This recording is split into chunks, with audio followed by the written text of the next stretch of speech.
Hey ladies and gentlemen, welcome to the 6.85 patch log analysis. I've generally have done a lot of these in the past, and if you watch any of those in the past, you'll recognize that probably 80% of the things I'm about to say would most likely to proven incorrect or over exaggerated or not, but this is our first initial look of this patch, and joining me today is Tsunami. You might know him from various different places, but he is working with us on Relax You're Fine, the YouTube channel, and you do the Friday videos, right? The how to counter.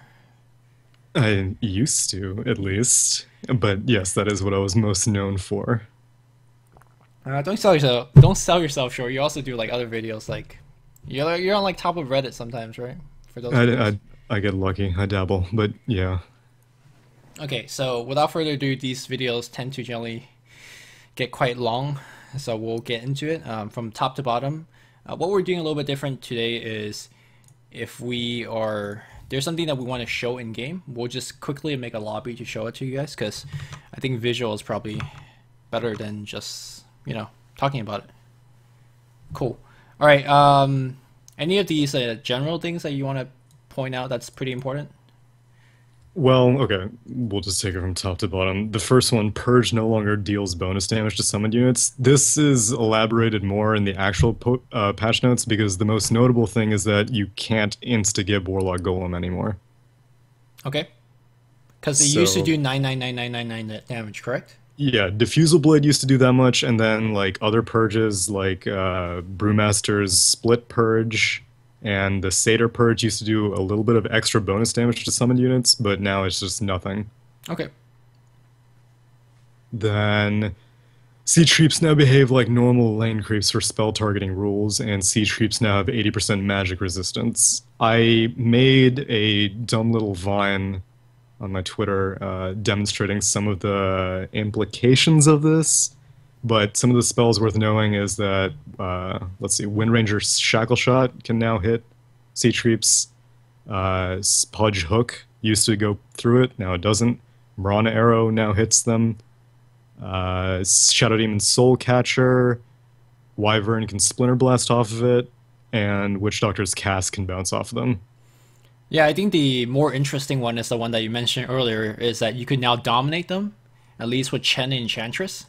So if you're pushing from like a tier 1 or tier 2 to siege and you just pick up a siege unit along the way, like that's actually a big part of your pushing force. So I'm not sure how big it will be in your normal games, but I think in pro games, your Chen and Enchantress player are definitely gonna use that to their advantage. So that's pretty cool.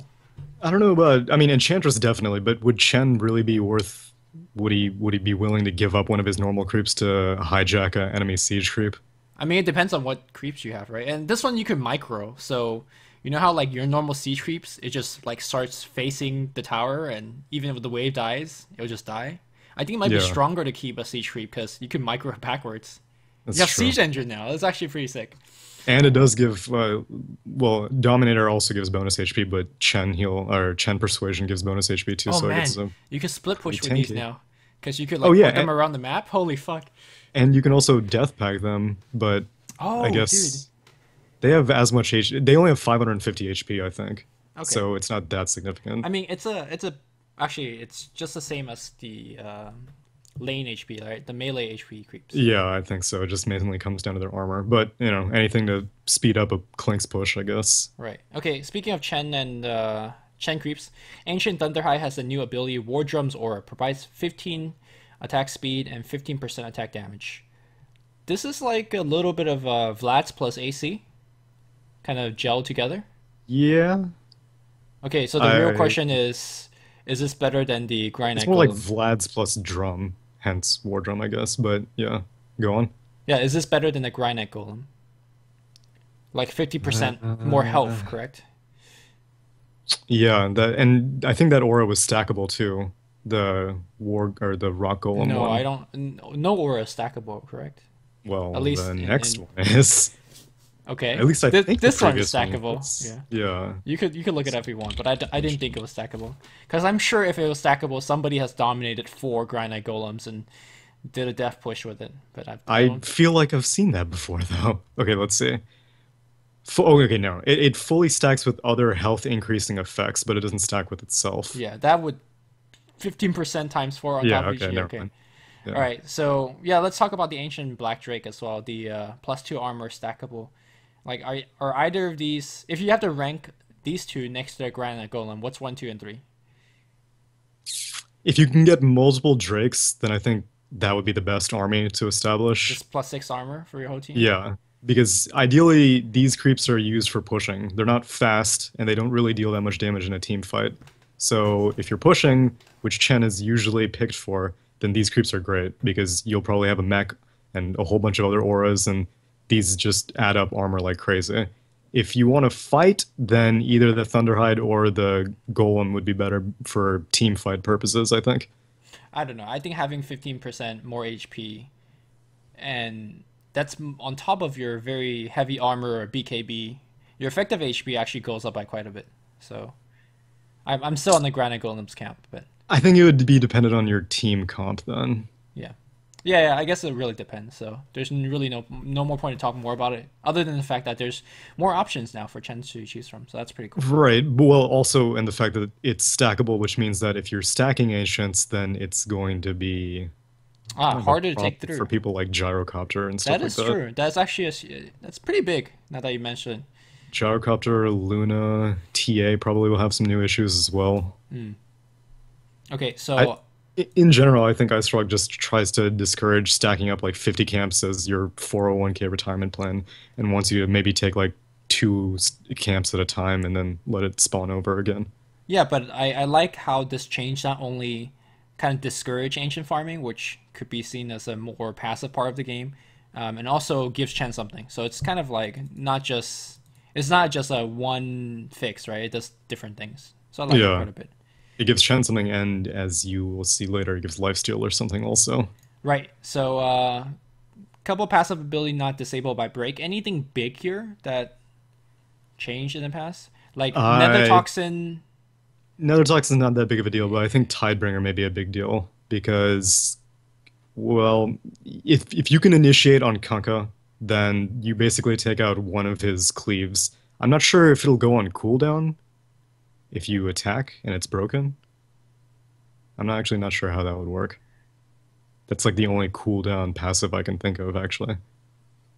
Ask the question again. Like, Tidebringer has a cooldown, right? Yes. I'm not sure because when you ask the question, like my audio just cut out. You know how, Tidebringer has a cooldown, right? yes. What about it? Okay. So can you think of any other passive that also has a cooldown? Janata? Is Janata broken by break? I don't know.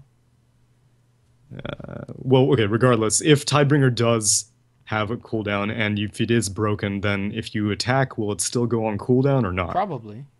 I would Okay, then assume so. that's kind of an issue for Kunkka, but still, no one's going to get a Silver Edge just for Kunkka anyway, so Yeah, I it's not mean, that big of a deal. the big thing is you're getting Silver Edge to get rid of the defensive passives, not Nether Yeah, Toxin, Tidebringer, or Essence Aura. So I exactly. guess the Essence Aura might be big because fights E- against against Slark last quite a while, right? Yeah, that's true. That is quite a bit, actually. Yeah. Because Okay. he'll usually like to come into a fight after he builds up some aura, some stacks, and then wait. No. You're thinking of Essence Shift. Essence Aura is the Oh, OD the OD passive. one. Okay. All right. Now it matters a lot less. Yeah, no, Yeah. that's not important. But does Essence Shift get broken? That's a good question. I don't It- think so. I'm yeah, not okay, sure. yeah. Essence Aura is OD. Essence Shift can be broken, disabled by break. Oh man, that's so good. Break Wow, is I'm OP. surprised I don't see that more often against Slarks. I don't think people know. It's like a secret tech now. All right, Uh, now y'all know. The more you I'm know. uncovering it. All right, let's go into the heroes. Abaddon. I don't think any great changes. By the way, this particular patch is not an amazing patch in the sense that it's introducing 100 different new things. It's a lot of small number fixes and more of the traditional Ice Rock of changing the numbers on a couple of heroes. Be like, hey, notice me, I'm cool again. So a lot of these heroes will essentially will skip over because, like for example, Miss Coil cooldown reduced from 5 to 4.5. Game breaking. actually just it's like, hey, notice me, guys. I'm very good against Bounty Hunter. He is very good against Bounty Hunter, and I don't know why people are not picking him against Bounty Hunter, like at least in pro games. But yeah, now Yeah. you can notice him even more. And I guess if you somehow are playing in a Baden who can farm up an ag, that's a fairly nice quality of life buff. But I don't know if it's significant to make a core on him or anything.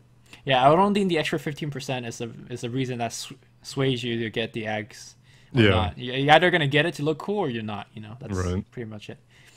All right, so Alchemist. I just came off a game. I played 3 games of 6.85. So usually in the past, I kind of we just randomly BS because the patch doesn't come out on the main client. But this time it actually came out with the patch note. So I got to play 3 games, and I just played against an Alchemist that got the 0-minute rune, and that got a first blood because of a bad chase or whatever. And he literally turned up into the lane with a 5-minute Vanguard. Do you know how strong a 5-minute Vanguard is? I was not hitting him, right? That's not the thing. It feels like Acid Spray is literally the most hardest thing to lane against. Like, I Oh was yeah. like Kunkka, and you know Kunkka generally lanes very well with Highbringer. I can't touch this guy. Part of it was the Acid Spray, part of it was the 5-minute Vanguard, but holy shit. And obviously he had Rune Ward, so he always went to the bounty rune by luck or whatever. Um, I the main reason that I see alchemists failing generally, especially after the most recent patch, which gave the bounty rune multiplier, was that everyone like goes for ASAP Midas, which I don't really get slash encourage, because his thing is that he can turn on faster, and Midas is not an item that helps you come online. Something like a Vanguard is pretty vicious actually in lane. yeah, I think both of these buffs kind of points Alchemist more towards the mid lane Alchemist, which we saw in competitive scene from time to time. And you know, getting the runes or putting the Acid Spray in the mid lane is pretty hard to lane against. And then you get a quick item. A mech used to be the traditional quick item you go for, but Vanguard and Crimson Guard got buffed in this patch, right? So Yeah, got cheaper. you know, Crimson Guard is a pretty excellent item. So maybe we're gonna see the return of the Mint Alchemist. Maybe not in your pub games, but I think I'm venturing a guess that it's gonna be in pro games. Because one thing I've noticed in the pro metagame in the mid lane is that it's gotten extremely farm oriented. You don't see like puck mid anymore.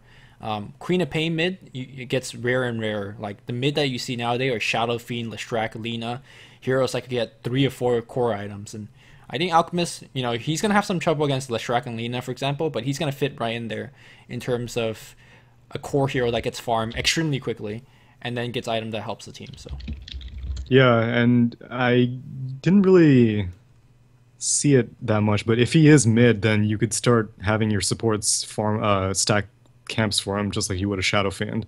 yeah, that's And great. with And this he new acid benefits way spray, more, right? yeah, you can burn it down really fast. And you get Grievo's Gree bonus. Like you benefit twice as much from Yeah, another. you can just stack up the tiny camp, and that's Actually, even more money. you could stack ancients with this, right? No, I can you aggro can't. ancients with this? Acids. Let me see. Alchemist. It Acid deals physical spray. damage.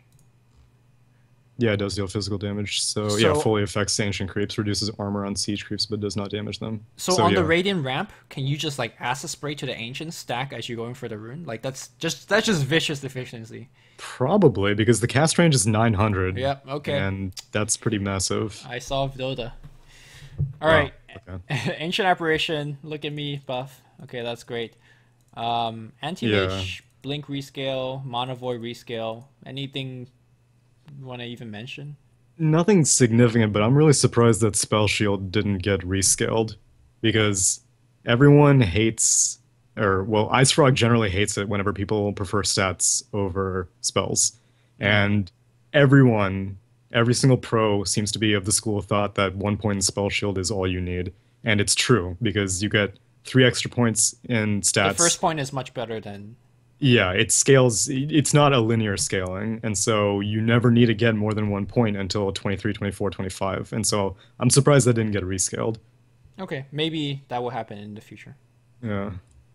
A couple of Bane buffs, not really, just like small buffs here and there. I don't think we need to mention it. I think, by the way, Bane's a sick hero for pubs. Because as a support, you could disable like 3 heroes, but you know, whatever. Yeah, but Rasta also got some fat buffs this patch, so maybe he'll be the new All right, flavor. we'll talk about Ross in a bit, but let's talk about Batrider. I think, well, we both think that he got some huge buff in a lot of ways. So, Flame Break, it's a, if you guys haven't played Batrider since like 2 patches ago, he does damage over time, and he now does 10 less damage per second. But the big thing is that the duration lasts longer. So I had a friend that actually sat down and calculated some math. I think with 1 napalm stack, you do about 170 extra damage compared to the old Flame Break, just with 1 napalm stack. At like what, level 1 Flame Break or max Flame Break? Max okay. Flame Break. So obviously, a lot of times when you're hitting that Flame Break, you're doing on top of 3 or 4 Flame Break, right? Or 3 or 4 stacks of napalm. You're like burning people down, literally. Like it just does a bunch of damage. So I think off of that buff alone, I think Batrider, because one thing that Batrider used to not have is just damage. He's just a disabler, late game disabler. That's it. But now it's not that bad as a way to clear creeps, farm stacks, farm the jungle, and now contribute damage in the team fight. So would you change how you level him, or do you still max Firefly? I guess it really depends if you're jungling, right, or not. I never played Bat, so I'm not really familiar with the skill build. But yeah, I think we need to sit down with the skill build and see what does more damage, because I think a lot of times, I think you do max Flame Break now, or do you max Napalm? I have no idea. I'm just talking out of my butt. I mean, generally Firefly is the best for farming jungle camps, right, obviously, because it's sustained Firefly damage. also got nerfed, right? Not last patch. Let me see. I think that was the case.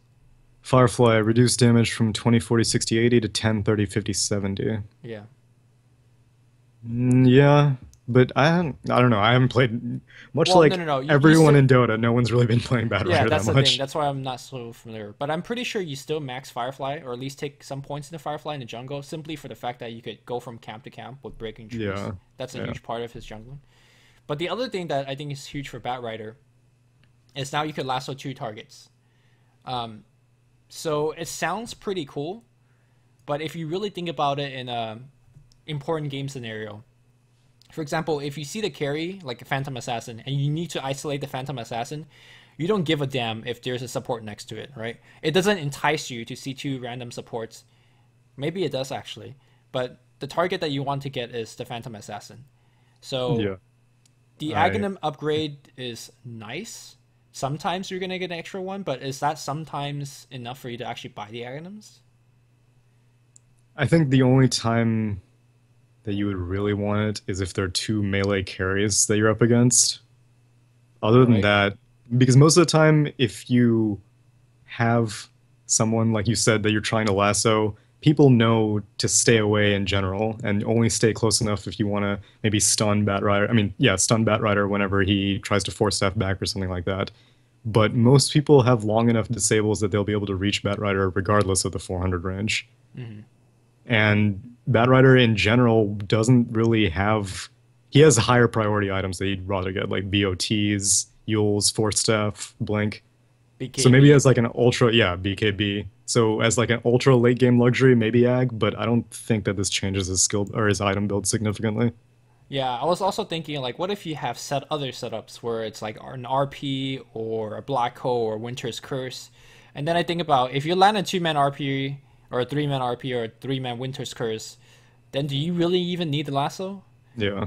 And you don't buy the Aghanims thinking that your Winter's Curse is going to be epic, right? So I think it's a nice change to that. My friend who was playing the Batrider on my team today did actually get it, and there was a team fight where we got a support and their carry, and it was really, really nice. But the reason that he got the item is he wanted to try it out, and it worked out like that once or twice. So I don't know. Yeah, if anything, I think this is a buff to Rubik, because then Rubik can now steal lasso That's true. jack 2 people. But I think Batrider is actually coming back. The only problem with him right now, again, is the mid-meta. Like, you want carries that could farm and deal a lot of damage later on, and Batrider just does not fill that shoes. So I think if the puck meta is coming back, or you're looking for space controller in the mid lane, I think Batrider could also come back, and I think he's just simply insanely strong with this damage output. We might see a new breed of Batrider, like with Veil of Discord, might be even like just dealing Veil magic. did get buffed. Hey, we'll So talk about DPS that later. bat. All right, I believe it. Okay, so Bloodseeker, you talk about this one because this might look a little bit confusing, but Bloodseeker is getting a huge nerf. Yeah, so in the 6.84 patch, it was made so that Bloodseeker's damage slash armor buffs that would come from Thirst would scale as soon as you start losing HP, as soon as anyone on your team started losing HP. And so even if you were just in lane and you were just a little bit low, then Bloodseeker was benefiting from it. Now you have to be under 3/4 HP or under 75% HP to start giving Bloodseeker bonuses. Yep. But Bloodseeker will still reach the same maximum movement speed slash damage if everybody's 25% health, correct? Right. It's just the scaling will be a little bit different starting at 75%. Yep. Yeah, so no more Bloodseeker running at you at minute 2 and just kills you. Yeah, in general, this really hurts his laning because, well, that and the Blood Rage heal nerf would both... They're significant in terms of his sustain and how much he can bully you out of the lane. Yeah, a lot of times he just didn't feel like a melee agility hero. He felt Yeah, there was no point trying to damage him unless if you were sure that you could get a kill on him. Yeah. There's no point just like idly auto-attacking him because you're just going to draw aggro, mess up the lane equilibrium, and he's just going to heal it all back. That is correct. So hopefully, I mean, I think the hero is so insanely strong, but it's not, hey, look at me, I could auto-pick Bloodseeker and think I'm good and win games. Yeah. Yeah. All right, so Bounty Hunter, one of my beloved hero is getting nerfed to, I don't want to say Oblivion, but actually, let's make a lobby so I could show this because I think this is a very important. Can you invite me to a lobby? Yeah, sure. So if you ever play Bloodseeker and you see somebody running away with very, very low health on the mini map, not the mini map, you could hover the map over them and it'll be completely dark. You see the hero walking around, but you can't actually see them, right? And that's what the new Bloodseeker is. That's what the new track is. Of course, the track bonus goal is also a slight reduction, but I think a huge part of Bounty Hunter's strength in the past has been his ability to provide vision. Would you agree or disagree with that? Yeah, I mean, he's always been valued as like an information hero. That's all you really want him for. And most recently, he became an information hero who can also help your team scale like crazy with how much track was giving gold and that's how much space it would create in general. All right, I'm at the mid lane, so I'll track you on the low ground, and then you could come to the high ground. Okay, track. I tracked you. So yeah, you can see the Bounty Hunter, and I believe I could still click on you for items, right? What items do you have? And gold. I have nothing on this guy, but can you see my stash? I have stuff in the stash. I can see your stash, correct. Can you see my TP scroll? I can see you have it, yeah. Okay. Now, the way this works is, you could technically, quote-unquote, see the hero, and you could also see whatever animation they're doing. So, for example, if I'm TPing back to home, you should be able to see that, right? I can see you doing it, but I can't see the effect. You can get thoughts. Well, the big thing I was thinking about is, for example, if you track the Shadow Fiend and he walks up a hill and he starts doing his Requiem slow, you'll see his arms moving back and forth. So let's see. Yes. No, that's not who I want. Oh, it's Nevermore. Yeah, Dota 1 reference. All right. All right. Should I go back to the mid tower? Okay. Yeah. Find them. All right, I tracked you, Shadow Fiend. Okay. Well, go to your ramp because I have a tower there. I Oh, actually see you. right. All right. Ult? Yeah, I definitely see you ulting. Okay. Yeah, so that's pretty big. So you still get the track bonus gold. I'm gonna leave this game because we're done. Yeah. But just not having that vision on the hero, and more importantly, the vision around the hero is huge. A big part of that is when you're trying to siege and break base. It used to be that if you track one person, you could track the whole team. and then you could prepare your fight up the hill, right? Like that's one of the biggest advantage of defending high ground is that you have vision on them and they don't have vision for you, and Bounty Hunter completely bypasses that. Whereas now, even if you track one person, they walked uphill, you don't get the vision off of the first track to get multiple tracks off, and obviously that hurts you from gaining more track heals, because a part of getting like 10 tracks in a fight is one track leads to the next.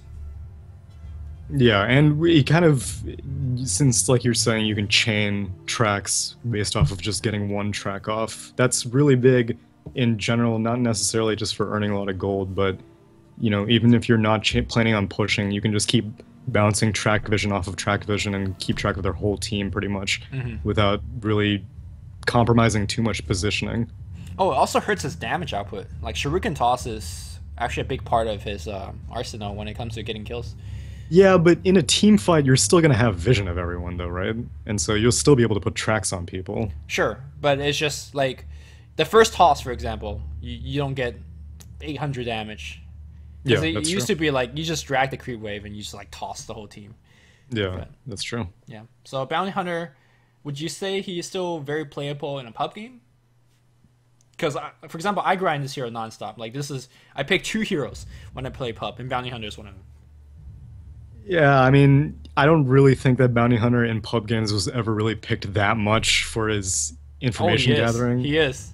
In high-level pubs, he is. In low-level pubs, people were picking him just because, like, oh, well, we can lose the early game as long as we get, like, 3 track kills, but then we're back in the game. But then again, that got nerfed also. That is still here, right? It's still here to an extent, but not as much as it was in 6.84. Yeah. So I think he's still pickable, but I thought he was pickable even before 6.84. All right, fair enough. I will still pick this hero, but I lament and be sad.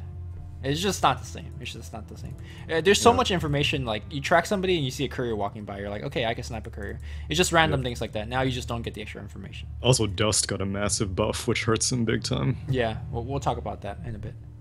All right, so Brewmaster.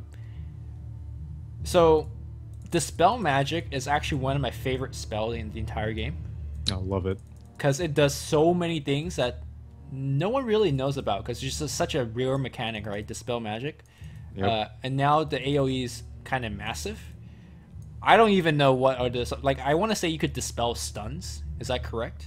No, it's mainly for, like, think about it like Oracle's Q, though that's kind of a bad example. Nobody knows what Oracle's Okay, think of it like it's only for offensive dispelling. You can't dispel defensively. At least I don't think so. So it's not a Photic Shield dispel. Right, exactly. It's more like a Diffusal Blade. Okay. Now, in the ladder, in Warcraft 3, Dispel Magic did damage to summon. Does this? Okay, well, so yeah, it used to. It used to. In Dota 2 as well, but then the very change at the very top, Purge no longer deals bonus damage to summoned units. So in this new patch, it does not. No. Okay, so at least as far as my understanding is. So what are some of the cool things you could do with Dispel Magic? One of the things that I always liked doing it for was dispelling Sand King Sandstorm, but that's kind of a very minor thing. In general, I think if you do remember to cast it, which you should, it pretty much just burns off a lot of buffs that the enemies may have, like stuff like Bloodlust. Yeah, Bloodlust is huge in this patch. Yeah, and so random buffs that enemies would put on their allies, just throw Dispel Magic on their carry, you'll probably take some stuff off that he liked. Yep, so that's good. The Earth Stun is actually pretty big. It used to be pretty big. You get off like, what, 2 or 3 stuns? Yeah. In a single Brewmaster split. Now you're getting off an extra one, and who knows what that leads to. So, again, I think this is actually beyond more than just like, hey, look at me buff, because there's actually some real buff for Brewmaster. So, where do you put him though? Like, so why did he fall out of favor mid? Because he used to be like top tier, and then what happened? I don't remember. It's always trendy, right? In Pro Dota. Like, to be honest, Brewmaster could farm like the rest of them. The Brewmaster that was very popular recently got things like AC Vlads, and just tanked up for the team and just provided a ton of aura. Okay, but where is he getting this farm from? Because these days, all the farm comes from your support stacking camps, and Brewmaster isn't really the king of taking camp Maybe stats. that's why we don't see him anymore. Okay, then. Yeah, there you go. So Right. then, what do you think he has potential to come back? I think he's always amazing team fight controller. So I guess it's more like if Puck is coming back, this guy's coming back, right? Okay, I can This see is that. more of a Puck to me. All right, so Bristleback, is this anything significant? Bristleback's one of those heroes that I never feel like, even if you change the numbers a little bit, it feels like the hero gets a lot stronger / a lot weaker. Yeah, he's... Well, I mean, he's not a very skill-dependent hero, so pretty much all of his... He's entirely dependent on his numbers for the most part. Okay, And so so is this passive number significant or not? Threshold reduced from 250 to 230, that's not really anything significant. Maybe early game it might make a bit of a difference, and then late game, I guess... So 20 extra damage... for every... What, 200 extra damage, then you get 1 Quill Spray Yeah. extra over what you would have gotten in 6.84, which isn't that significant. Maybe when you stack up a whole bunch, it becomes a big deal, but yeah. Maybe, yeah. I think the bigger number is Centaur Warrunner. It's over a 25% increase from 50 to 66. Return damage. Return strength is bonus damage increased. Yeah. So the thing is, But no one's gonna max it early anyway. no, it's more of a late game thing, I think. Yeah, but who's right-clicking Centaur late game? Not in before 6.84. I'm saying it could be in post 6.84. No, but like how? Because so it's kind of like Axe in that like people have to attack you for you to get the benefit. No, of it's this. it's not for heroes. It's for towers.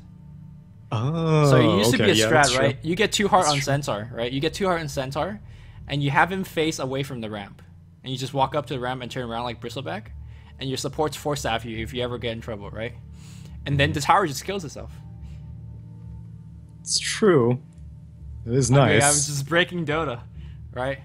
I can somewhat How do see you it. beat Sure, that? How do why you beat not? that? Like two heart Centaur, right? Just walk up the ramp. I and think the then turns easy away. answer is don't let him get 2 hearts.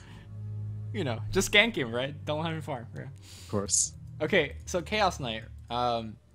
Chaos Knight now lowers the target armor by 5 for 8 seconds whenever it crits. This is a huge buff. Applies before the damage like Desolator. Can apply by illusions, but multiple instances do not stack. Only triggers when critical strikes trigger. And obviously they lower the crit damage to compensate for the thing. So I played this game with Chaos Knight on my team. He literally had 1 damage item. It was SMY and Power Threats on Strength. And he was just chomping people down like it wasn't close. Like, if Dusa... There was an enemy Dusa with, like, max spell shield. If she's not using Stone Gaze, she's losing, like, all of her mana almost instantaneously. I've seen a full HP Nyx Assassin with, like, an Aghanim's get one-shotted by a Chaos Knight. And obviously had illusions up. So... it seems freaking broken. I don't know how you feel about this. You just get essentially a free Desolator, right? Well, not the damage part. It's like a free medallion Yeah, almost. free Medallion is -7 armor, and this is -5 armor. That's a lot just for a casual right click. Well, actually, how much is Desolator? Is it 6 armor? I want to say 6. Has it been Oh, it's changed? 7 also. It's just like Okay. medallion. Okay, so yeah, that's so much. And then the only issue is that you can't apply it to towers because you can't crit off of towers. Right. But still, though, like anyone that you may phantasm post level 11, one of your illusions is bound to get a crit, and that's all you need, really. You don't really care about the crit damage. You just care about applying this minus armor. Yeah. Was there like a particle effect to being all chaos stricken? I didn't notice. They just die so fast. I wasn't really watching, so I wasn't paying attention to that. I mean, we could test it out right now if you want. Or you could why test it not? out, but I'll test it out. yeah. I mean, we could talk about the next hero while testing out, but Okay, go ahead. yeah, I'm not sure. Like the thing about Chaos Knight is that he always felt like a hero that needed to snowball off of kills, right? Like he's just not an excellent farmer. And Well, he's sometimes, always been okay, so would you classify him as early game carry, mid game carry, late game carry? Like, what is his thing? And then not counting if he has like an IO or something like that supporting him, just him by himself. Because I feel like in most situations, I would prefer to have a Sven over a Chaos Knight, but now after these buffs, I'm not so sure. well, the thing about Sven is that he farms insanely fast compared to Chaos Knight. And Sven doesn't even farm that fast compared to other normal hero like your PLs or your Gyros, right? Right. So my concern for Chaos Knight is not how much damage it does, is whether he could pick up those items. Well, I And- mean, nothing's ever stopped him before from getting stuff like a Battle Fury. It's just people never did it. Well, But the strength of the now- hero really lies in his ganks, right? Like the fact that But Phantasm, he's so cooldown dependent, though. If Phantasm is down, then you pretty much need someone in your lane if you want to get a kill. At least up until, like, level 8, maybe. I don't know. After like, level 8, he can kind of hold his own. I don't really buy the cooldown argument because Dragon Knight is very cooldown dependent as well. Like that didn't stop people from picking Dragon Knight. Same thing with like Terrorblade. Yeah. I think Chaos Knight is just an ass hero. Like you just need help. You need a Wisp babysitting. You need people giving him kills. But I don't know. Like this is a huge buff, so who knows? Would you level Chaos Strike early now? Just like if you randomly get a right click on an enemy, then you just go ham. Otherwise, then yeah, whatever. It's just a value point. I have no idea. Like I What's used to. does the chance scale? Let me see. I don't think so. I don't think the chance scales. It's just actually it has to scale, right? Everything about this dude scales. That's his whole claim to fame, is that he's all weird like that. The thing is, like, if it doesn't scale, you just always have 1 point into it. Scale in the sense that it would increase the chance of crits. Okay, it's 10% at all levels. Yeah, it doesn't make sense. So you would So- just always have. Do you get this thing at like level 1? You just like Yeah, walk I mean, up and start trading hits, you- right? Yeah, dude. It's Like, like- if you get like an orb of venom or something, just whack Holy him. fuck. Can- And if you can this guy randomly get an support? armor Can reduction this guy minus support? 5, Is this the new thought- Ogre Magi, right? Like you just walk up to somebody with Reality Rift and just smack them a little. well, yeah. So he's like He's Sven. In tanky. that. He's like support Sven. Oh my god. I think we're breaking Dota. Minus 5 armor is so much with nothing. You just randomly get randomly get 1 point in it, 10% chance. If you get a hit, then great. If not, then whatever. Go back to supporting. Go back to some- Hey man, he has a stun too. Stun, gap closer. Oh my god. All right, we'll table that. We'll shelve that one. Maybe we'll try it on a pub game. All right, Chen. Penance's slow damage amplification increased. Test of faith damage mana cost reduced. Test of faith damage cooldown reduced. The mana cost reduction is massive. You Yeah. basically get one more free test of faith. Half of test of faith. Yeah. Yeah. Which, I mean, at level 1, it doesn't really deal that much damage. Dude but needs mana, in general. Yeah, it's actually pretty big. I had a Chen picked against me today. I was playing Enchantress. Things were good. All right, the nuke actually hit pretty hard though. All right, Cling Strafe cooldown, great. Crystal Maiden change, Darkseer Dazzle, Death Prophet. None of these actually really matter too much. Yeah. How much is the base int nerf for Darkseer? Is that significant, do you think? Did Or he no? ever got an int nerf? No, I'm talking about like right now. This one. I mean the guy needs a lot of mana, right? Yeah. That's pretty much it. But a Darkseer generally gets heavy mana item anyways. Sobering Arcane. Well, this is more relevant to his early game. Like the first 5 minutes, maybe like pre-Soul Ring. True. And so, do you think that impacts his laning phase too much? I mean, each int is 19 or 13. I always get confused. It's 19 strength. I mean, HP per strength, and I think And it's then 13 mana 13. per intelligence. I mean, yeah, you it's lose 13. 26 mana. You might miss one Iron Shell. I don't think so. I don't think it matters too much. Yeah, It might Yeah. miss a last hit or two, but like how 26 often is mana. Darkseer next to the creeps, right? it's true. Okay, so the next thing I want to talk about is Thunderstrike. Yeah. Thunderstrike now only provides vision over the target itself. The thing I want to check, we didn't check, is can you actually glimpse somebody? Glimpse someone, yeah. We didn't check that. Yeah, we need to check that because that's actually the hero, right? Let's if you can't glimpse them with basic not vision, the hero. then Yeah, he's let's check it just out. got obliterated. Yeah, because this could be actually the biggest nerf, or it doesn't matter that much. Okay, so what we do know for sure with this change is same thing with the bounty hunter track. If somebody walks up the hill, you still see the hero, but you don't see the things around the hero, which again, all the extra little thing is not there. All right, so I'm gonna pick Disruptor and go mid. And all right. All pink. A war storm is upon us. I need to level up. I grow craftier.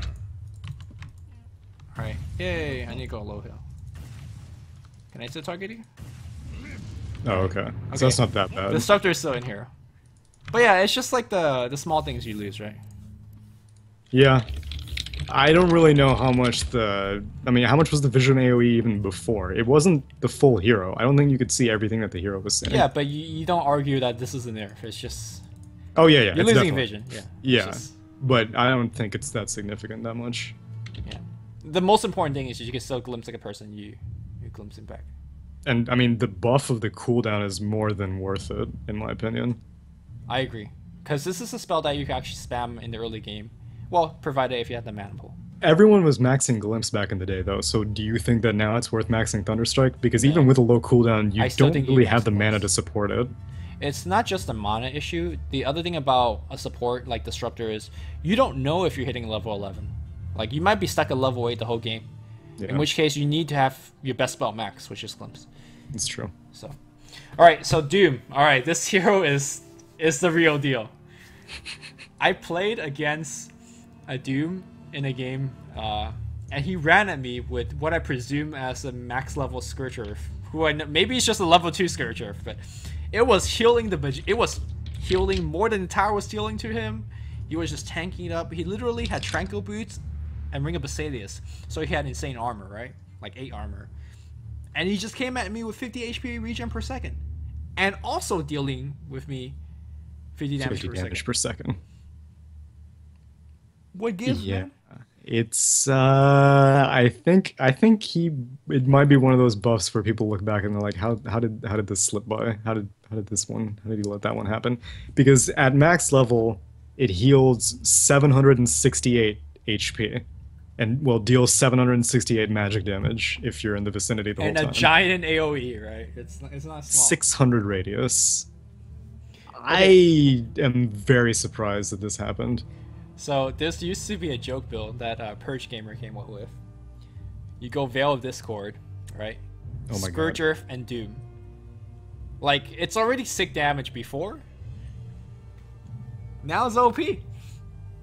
And then you also Grave of Radiance because you need more magic damage. But, yeah. No, so, joke builds aside, this hero is actually... Well, Doom traditionally has been in pro games just for his ultimate.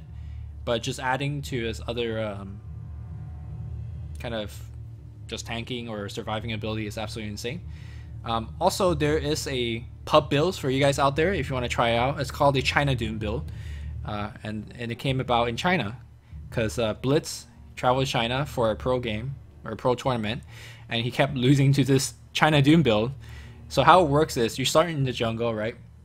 You don't even buy any regen in the jungle. You maybe buy a tango or two, whatever.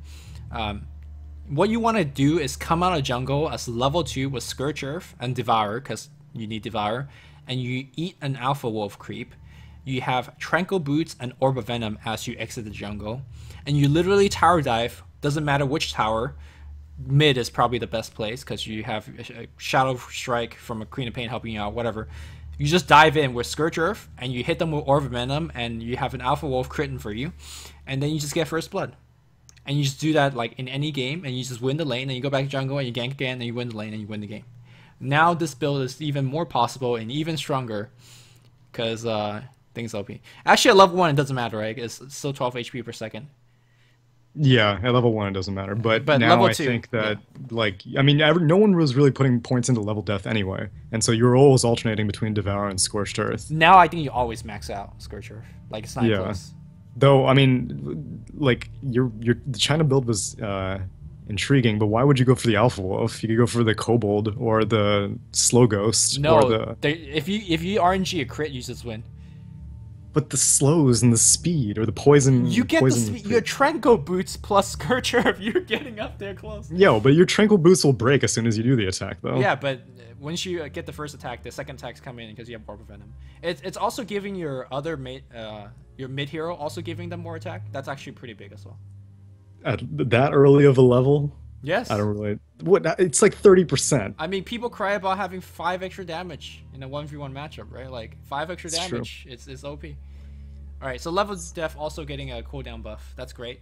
Actually, I think level def is one of the strongest nuke in the game, right? Doesn't it do like flat out 20% of your health if you're in the right? Yeah, if you get it right. Right.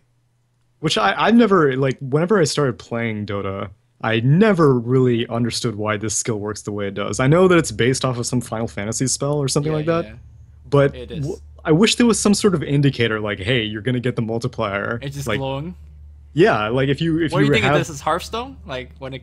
I mean, I need some help. I'm not gonna pull out my skill cap, TI-85 and be like, all right, if I My divide skill his cap. level by 4, then approximately it's 225 damage I'll be done. I don't have the time for that, man. All right.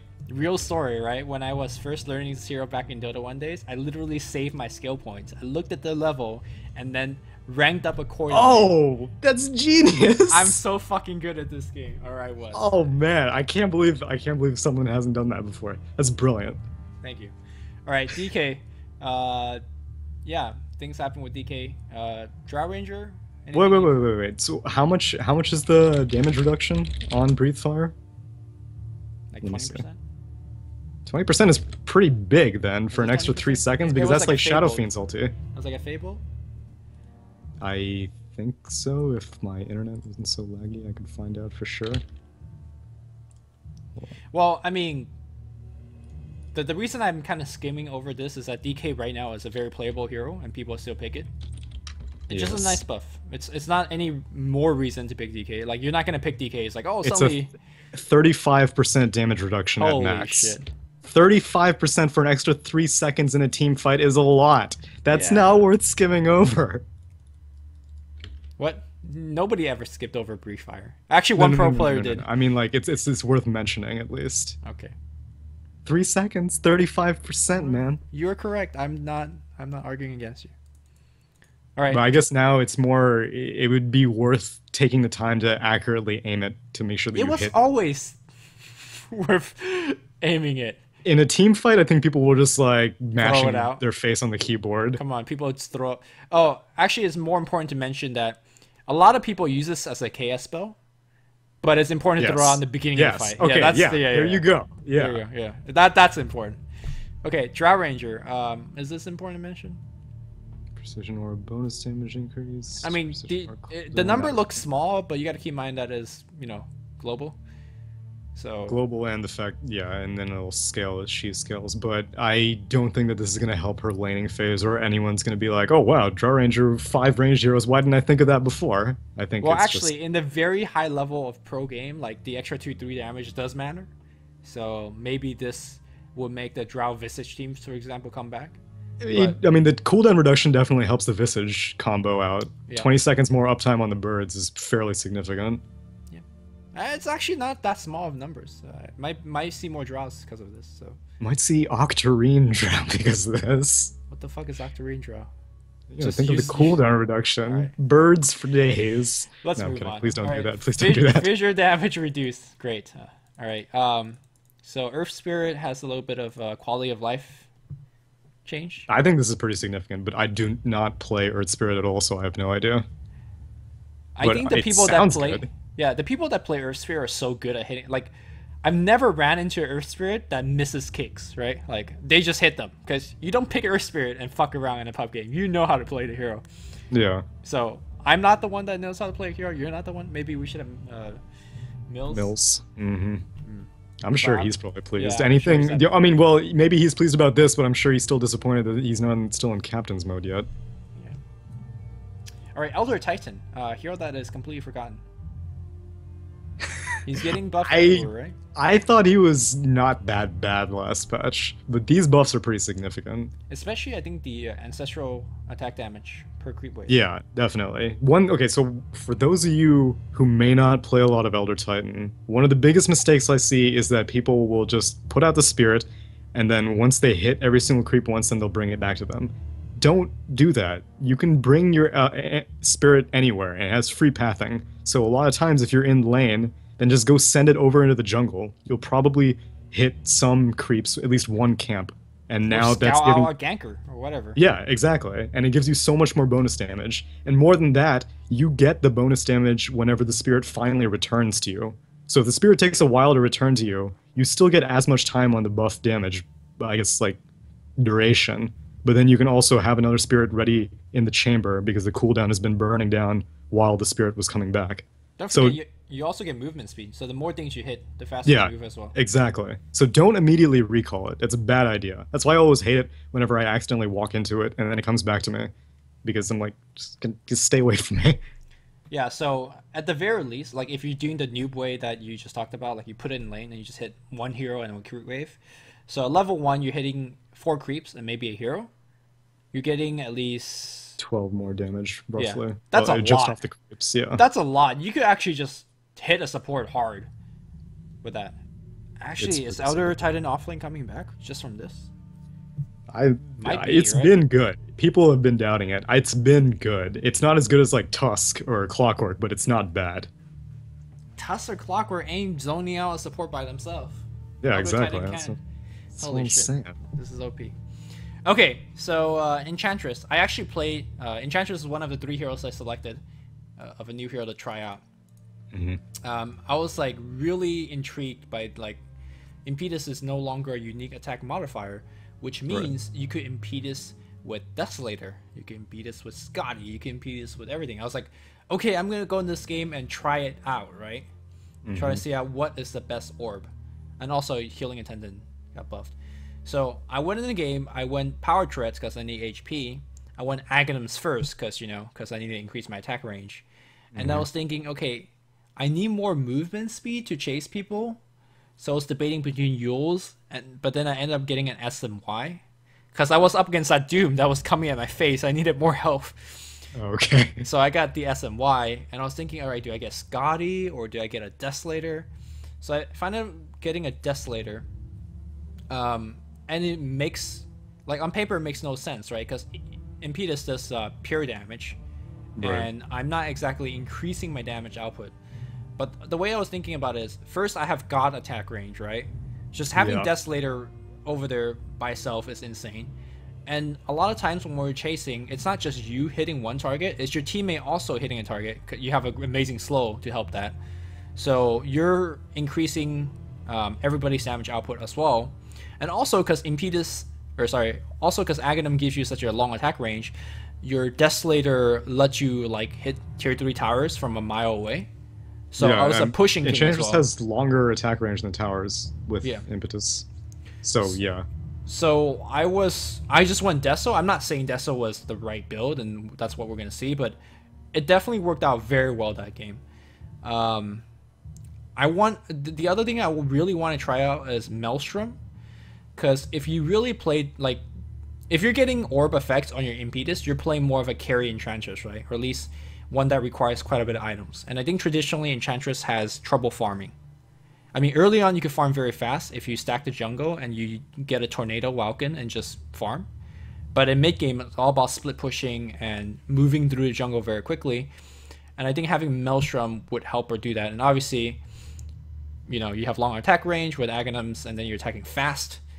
The other thing is Mask of Madness. I don't think you really take advantage of the lifesteal component of it, but you definitely take advantage of the movement speed and the attack speed of it. Well, both of these were still kind of possible previously. Like, if Maelstrom ever procced, it would override the Impetus, so that was a bit of a problem. But, I mean, most of the time, you don't really care about the Chain Lightning as an Enchantress anyway. You are getting it for the farming. I guess that's true. So is it really just Desolator / I have Scotty or Scotty. Bus? Yeah? Yeah, I think those two are the main thing. And then yeah, technically Mask of Madness Enchantress has always been a cheese build for ages, so maybe she has a bit more survivability. It would be nice if you could lifesteal off the impetus damage, but that would be insanely broken. Well, now you can.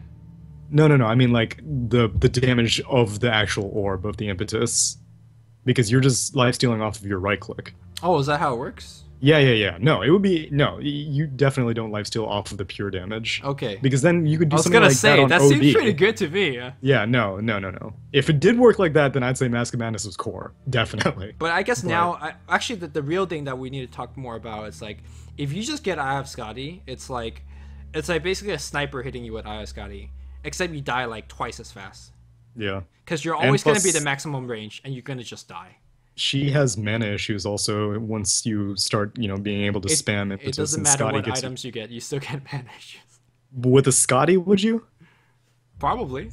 Scotty's a lot of stats, man. I guess so. I mean, I went SNY, I didn't go Scotty, so I wouldn't know. Yeah, but you didn't have like any int items in your build except for the Ag. Yeah.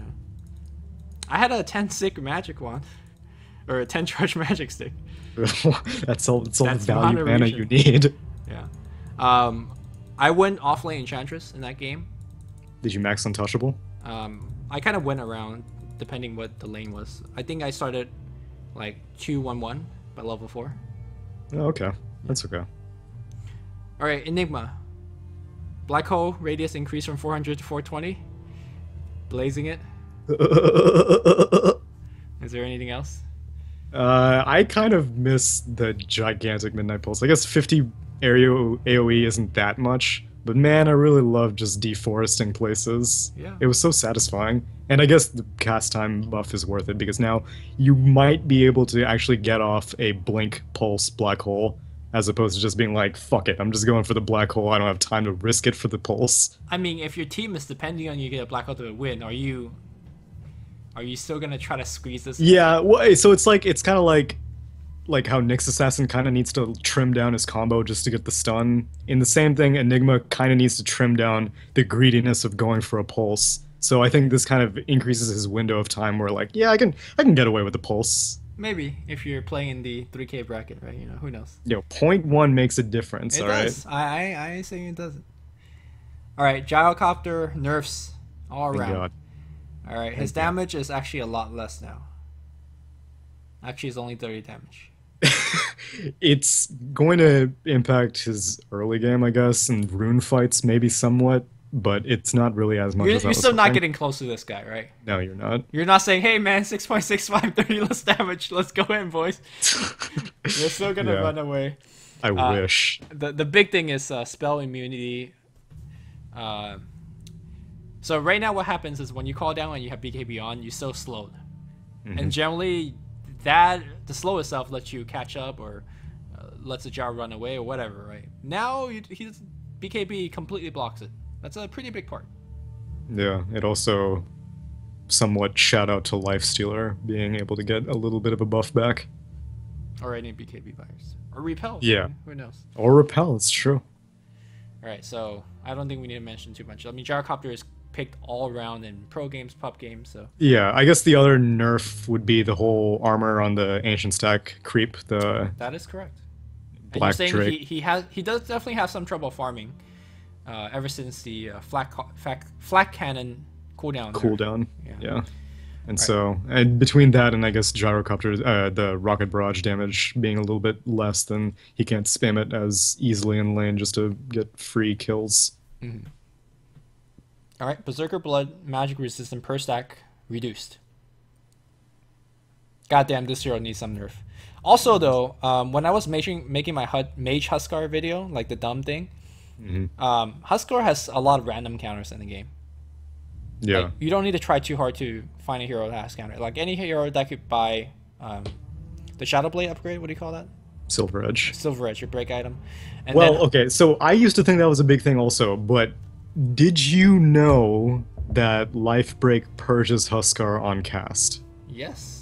Okay, so then tell me how Silver Edge is that big of a deal for Huskar, because chances are, if you get the Silver Edge, then it's kind of an arms race between you and Huskar that either you break me first or I'm just gonna sit on my Life Break and burn you down with Burning Spears. Well, the difference is like normally you try to go on a Huskar, you stun him, right? He eats the stun, he casts Inner Vitality, and then he kills your team. The difference here is you eat the stun, you break the shit out of him, and you kill him during the stun. Like, that's the difference. But he's okay. So yeah, So if he you never can kill him casts during life the break. stun, He never casts a life break. Right? fine. If that happens, then yes. But I used to think that I didn't know that it dispelled him on cast, so I was like, oh, Silver Edge is best item ever.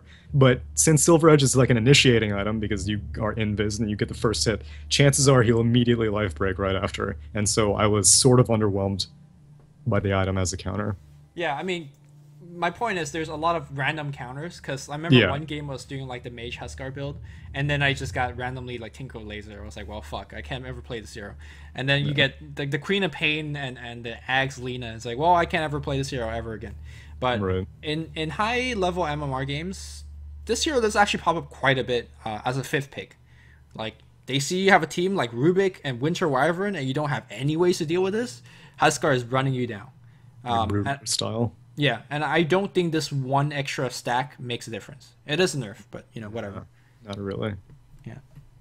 Because I mean, if anything, that technically allows him to get down to lower HP faster.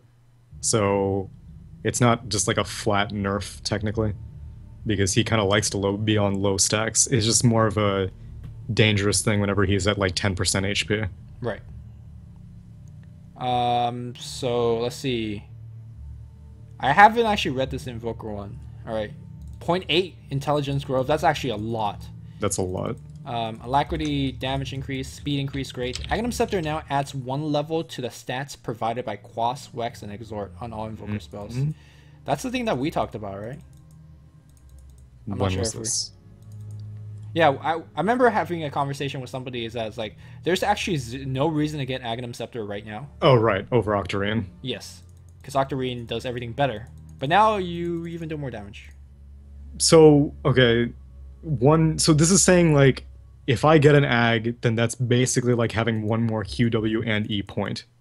I assume it goes over the threshold once you're level 25. You get, like, the secret 8th level. Right, okay. So then, in addition to buffing up all of your spells, it's also giving you Better the cooldown. passive buffs of Quas, Wex, and Exhort. Oh, you're like- saying if you get extra movement speed, damage. Right. Yeah, I'm not saying like all the time, but if you have like 3 Ws engaged, then It that doesn't means seem that like if- it. It doesn't seem like it. It just says adds 1 level to the stats provided. So then, On, yeah, so on that's my all question. Spells, on spells. When it's only. talking about stats provided, is it talking about like how Quas gives you strength? No, Or is it it's, talking it's about- saying, hey, EMP pushback is, or EMP mana drain is depends on Wex. So now you're draining more mana, but only on your EMP. So you don't get more strength, agi, intelligence. You don't You do get more not. health regen, move You do speed, not. attack damage. Okay. At least from this patch, no, it does not seem like it. Then I still don't think it's better than Octarine. Because of the cooldown. Yeah, exactly. Because Octarine is giving you cooldown reduction on all of your spells, not just Invoke. Whereas Ag is just giving you a Okay. buff on Invoke. You know how, like, the current Deathling Blast, right? Level 25, you blast in every direction. What if that was only available to Aghanims? I still wouldn't get it. And How often not- does an Invoker hit level 25? Yeah, and that, like, what if, like, not only do you get that, but you get something else as well, like another level 25 spell, like a meatball just fucking goes to AOE. All this level 25 stuff is mostly irrelevant to me. If it was that you get an Ag, and then as soon as you get the Ag, then your Deafening Blast is AoE, then I would get it. Actually, But- that should be the real buff, right? Like once Yeah, you, like, I don't you're- understand the level 25 thing.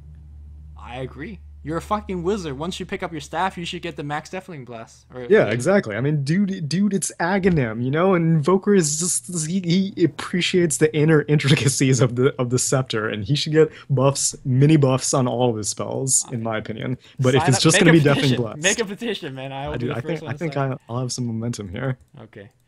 All right. But Jakiro- I still wouldn't get anything over Octarine. And what do you think that this allows him to be competitively viable now with the int growth? Because now he's as smart as Pugna. Because Pugna used to be the only 4.0. Yeah, int game. so his base damage is 32. I'm not sure if you know that. Oh So god. he's actually shit in lane. Oh, that part I know. Yeah. I don't know. Like, I don't know how you solve the laning situation. Like, you still have to give him to him as a safe lane. But Yeah, Safelin, and maybe he has a better chance against other mids because Bottle got nerfed a little bit, but it's nothing too significant. yeah, I don't know. I really am not sure. I thought it was a tragedy. Did we see a single Invoker at TI5? I don't Maybe think in we the group did. stage? I don't think so. I don't I don't think so, know. though. If it was, it wasn't any memorable player playing him, which to me is a tragedy. I wonder if I know we're just talking about Invoker in general, but I wonder if there's going to be a return or maybe a rise of support Invoker, because When was this a thing? it was never a thing. So return okay. is not the right word. Maybe Okay. just the new bringing of the support Invoker. I mean, I always thought that having to get Midas on a support to make them good was dumb, but then it became a big thing with like AA and Maiden, so maybe it could be a thing on Invoker. Yeah. One of the buffs that I thought was clever that I saw on Reddit one time is that he gets Invoke automatically, like Stone Remnant or A whatever. level 1, yeah. Yeah, and I thought that was a good buff because I it's agree. nothing that significant, but it allows him to actually like do something at rune fights and stuff. I agree. But put that on a petition. I'll From put it. many I'm writing it all down. Yeah, put it on Reddit, then it will definitely work. All right, Yes. dual breath fiery wave now moves at the same speed as the icy wave. So you actually used to miss one wave, right, depending on the movement speed, Yeah. and then dual breath damage increase. So dual breath actually does a fuck ton of damage already, Yeah. and now it hurts more. And then ice path range increase. Why don't we see Jakiro anymore? I don't know. I think Liquid Fire is still like one of the most bullshit spells in all of Dota, and he got buffed in 6.84 also. He got increased strength, one more increased strength, and then Macropyre's damage radius increased. Yeah, Macropyre is not winning any awards. I don't know why. I think it's a great spell too. I mean, it's like 60-second cooldown. Basically, if you want to defend high ground, you're like, I don't want to fight. Boom, Macropyre, kill the entire creep wave easy. Yeah, I also don't know why we don't see him more of as an offlane anymore. Like, it used to be like Universe is the biggest offlaner that did this. You could just get Yules and blink. You blink, Yules, Ice Path will hit, and then How did you survive the laning phase? This dude Liquid is hella Fire. slow. Like, support comes That- in, you use Liquid Fire. You also get 2 ring of protection, right? And he has really high stats. Oh. 2 ring of protection, tangles, and then regen. And then support come in, you're like, okay, Liquid Fire. Dual breath in your face. Hard to Okay. actually kind of go on that guy. So, I'm intrigued. but obviously he's a decent support as well. Yeah, and also I saw one thing on Reddit where if you Yule someone and then put an ice path down, if they have something like an instant blink or if they have a BKB, they You can can't use debuff it. it. Yeah, you can't get rid of it. Yeah. Yeah, which well, I guess blink wouldn't make sense, but BKB, yeah, they can just BKB once they hit the ground, which It's like seems it's very like the dumb. Lina Yules combo. Like you can't Yeah, get out of it. but Lina seems like even if you are mashing your BKB, she'll still stun you if she times it right. Well, she has to be like a god. I don't Or know. you're not I feel mashing like fast I've seen it happen a lot. Because I mean, even like what at TI, there were plenty of times where she got picked, and at least a small percentage of the time, people weren't able to get their BKB off before the stun connected. I don't remember seeing that. Maybe not, but one thing is for sure, that's kind of sucks for Jakiro big time. Yeah, it's fine. We'll live with it. He's a dragon. Yeah. All right, Juggernaut, cool. Blade Fury increase. Hero's being picked, so I'm not sure why he needs the buff, but okay. Maybe it's your. Actually, this is generally his first spell to be ignored, I guess. Blade Yeah, Fury. everyone was going 1-4-4. So you're saying that Ice Rock doesn't like that, you know? Exactly. So you forget stats. The thing is, Juggernaut really needs stats because he's very squishy. So I'm not sure if people will actually level this. If you are going to level it, then you have to max it first. If you Right. don't max it by 6 or by 7, then no one's gonna put anything more than 1 level in it. You know what Which is he probably should. why that level 1 damage stayed the same. You know what he should really change it, honestly, if he wants people to level it and max it, is to make it do the same damage always on all levels and just make the duration longer. Because Yeah. people need to spin and walk away and have that magic immunity. It's basically like, you know, Rage, Lifestealer. You level it for the longer duration, right? But then a lot of the times someone, I mean, like, you don't want to be in Blade Fury because then you can't, like, right-click people. Well, the most important thing is Blade Flurry TP. Yeah, but then you if only want need the people minimum to- duration for that one anyway, right? Yeah, maybe make that level 3, you know, like Oh, okay, that makes sense. Like, no, So no, you're I'm saying like don't. 1 second at level 1, 2 second at Yeah, level 3, okay. 3 second level 3. You know what I'm saying? I think that's clever. I like that. Just Well, rescale the damage so it does the same amount of damage if you're exactly, in the that's what I'm AoE. saying. Yeah. I like it. Yeah. Keeper of Light, okay, more cooldown reduction. I think this is great. I don't know why people don't really pay attention to it initially, like whenever this first buff came out of the cooldown reduction, but I think it's amazing. I had a game the other day where I chakra my TIE Hunter, and he Oh blinked god. in double Anger Smash, and the person was like, "What?" That is so much damage. It was actually sick. You have like a negative cooldown on Anchor Smash because it's only like 3 seconds at max level I think anyway. it's 4 or something. Yeah. Oh, But it's okay. actually pretty sick. So then are they under any other, what is there any 5-second cooldown spell out there that now you can double up on? I think with Nightstalker it's really good because Nightstalker's Void is 8-second cooldown. And I so mean, being Zeus able is to always up there, right? But Zeus is Yeah, but already Arc very Lightning, low. oh well, it's for the W, man. Lightning Bolt, yeah. Yeah, Lightning Bolt, that's true. That's pretty good. Oh As my long god, as double Lightning Bolt is sick. the problem is allies never pay attention, and so I'll do it on a Zeus and then he uses Arc Lightning. I'm like, great, great. Well, you used it wisely. Yeah, it's actually the least known part of Kato, I think, because people start to Well- realize what Recall does and Blinding Light is good, but people don't pay attention to this. To be fair, they've only had one patch to adapt. Yeah, So. I think the biggest thing is actually for our Kunkka double Tidebringer is that's the real thing. Wait, does it work on passives? Yes, it does. Oh my god. Yeah, I did not know that. That's the thing, man. You just. All right. Speaking of Kunkka, this is actually one of the hero I played because I was like, oh, he got some random buff here and there. I didn't honestly notice any. Like when I played it, I'm not an expert in the hero. In fact, I don't ever play the hero. The last time I played this hero was when we made the Kunkka guy for Relax Your Fine. Mills played most of the game, but I had 1 or 2 in. And I was like, okay, he got some damage increased. But this was the game where I laned against the Alchemist mid, and he got a 5-minute Vanguard, so I pretty much got wrecked in lane. But I did really well throughout the game. In fact, we won the game off of my Kunkka. But What did you build, though? I built the exact same thing. I went Face Drums, which actually got a buff this patch. And then I went Shadowblade and then Daedalus. Okay. So what I'm thinking is that this hero is definitely going to be picked in competitive, and it's going to be Really? Blink Dagger Kunkka. Because Okay. Blink X is the most bullshit initiation ever. You buy so much time for your allies to come and join whoever you have X'd, and they can't do anything. The only thing that can purge it off is BKB. Yule's is unreliable because they can return you at any time. Right. And so 8-second cooldown on so let me look up this range because I think at max X it's 1,000. It says on 1,000 range, and then like let's The thing say is, none of this 1,000 is on a new blink. though. None of this is new. Like you could It's have done not this new. with old Kunkka. Yeah, you could have. It's true, but So most now, of this to me is like, hey, look at me, I'm Kunkka, I'm here. Buff. yeah. Well, I thought he was good last. I had 6.842 because I have played against Kunkas who have gone Blink X, and that's basically like a free pickoff every 30 seconds. It is. It actually was. And so I am convinced that if anyone came out swinging to make the competitive breakthrough, it's going to be Kunkka. I was always trying to make support Kunkka work. Yeah, I think that can be a thing with this But, because who knows? I think the torrent buff is important for that last patch wherever it's not as easily jukeable.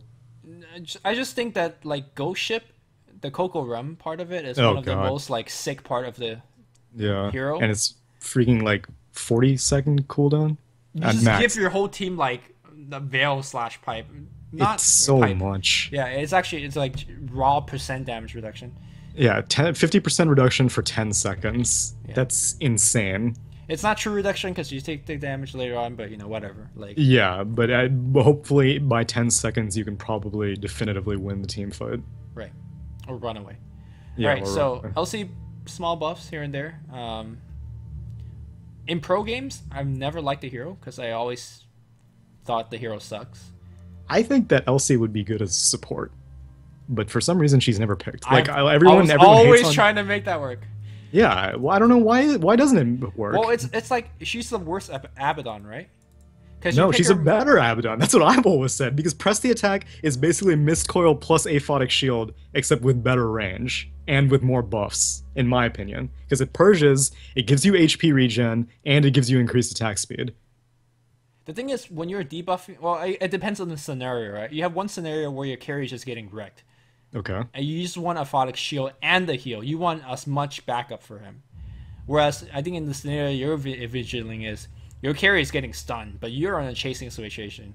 You debuff your carry, and your carry goes to work with more damage and attack speed. Yeah, but what level does an Abaddon have to be to finally surpass LC's max Press the Attack? Because you're using 2 spells. It's not what level it has to surpass. It's more like at what level LC catches up with the Press Attack. Because I think at level 1 or 2, you want an Abaddon. Okay, but at level 7... And you gotta keep in mind that your support are staying low level a lot of times. Well, okay, so that's true, but I think LC can get jungle form very easily. Yes, that's the thing. And I also think that LC, what it has on Abaddon is overwhelming odds as a legit defending tool against power pushing. Definitely. So, I don't know, like, Abaddon, like, when you walk into a jungle and ward, you're like, you know, whatever, I don't care, I don't give a damn. You could come at me, I have my ult, I TP out, that kind of stuff. Yeah. I don't know.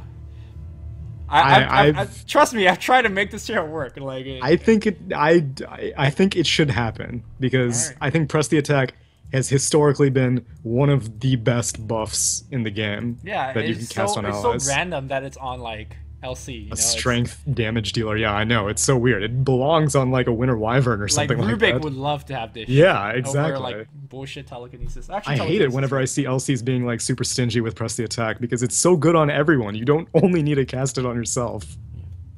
All right, Leshrac. Base damage reduced by 4. Lightning Storm jump distance reduced quite significantly, like maybe 25%. It seems like it's like 25%. Lightning Storm damage reduced by a significant margin as well. It's all necessary, all good. I think that finally he definitely won't be first pick, first ban anymore, but I think he's still viable. He definitely is viable. A large part, because what you people used to have trouble with is mid Leshrac uses this spell to farm and harass at the same time. Yeah, even if he's not trying. Yeah, and even if he's not trying, and you could try to dodge it and you just get hit. Now you can. You have to be like out of XP range if you want to dodge it. Yeah. Well, not literally out of XP range, but close enough. Yeah. So. I think that these were good nerfs. I'm glad that. Well, it's not just these ones. It's not just these ones. Keep in mind that Glimmer got nerfed, as we'll talk about later. Bloodstone got nerfed. Yeah. These are some big item choices, mostly on the Bloodstone. Yeah. So Leshrac is nerfed, big time. But I think he's still competitively viable. He definitely is. Okay, he's actually still the most dangerous hero off of Momentum Aegis. Like, you get this, like the 25-minute Aegis on Leshrac, and you just go high ground with the Bloodstone. Oh my god, like trying to kill Leshrac twice is just hard. It's still vicious. Which I'm glad, because a lot of times Ice Rock nerfs completely eliminate a hero's viability. I don't think it's the nerf itself, it's people's perception of the nerfs. It's like, oh, this hero sucks now. Let's pick something. That one time that Death Prophet got nerfed, that was ridiculous. Because it was like... Oh, it was like 20 seconds? Yeah, it was 20 seconds, and then like a patch later she got a strength nerf also. And she just got completely obliterated. It wasn't the trends, because believe me, I've never been one to believe what people on the internet are saying, but then I played her, and it was brutal.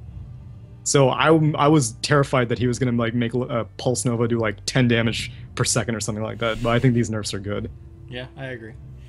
Alright, Lich Sacrifice no longer splits experience with enemies. Now you don't have to like walk and miss half a wave too. Yeah, that's awesome. Dude, the best part is you can sacrifice in front of their face now and be like, yo, what's up, man? Because a lot of times I would use my Q and then I'll be like, alright, I'll be right back. You know, you just sit tight, I'm gonna get some mana, and then I'm gonna do it to you again. Yeah. Now I can just sit in lane, right click people, and sacrifice and Q without ever having to sacrifice any harassability. That's the best part.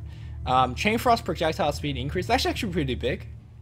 Yeah, 100 units, but it's still pretty slow. Yeah, and then attack speed slow. Great. Lich is always pickable in my opinion. Yeah. Yo, have you seen my recent tweet? The defense of the ancients is now ancients defending us. Let's see this.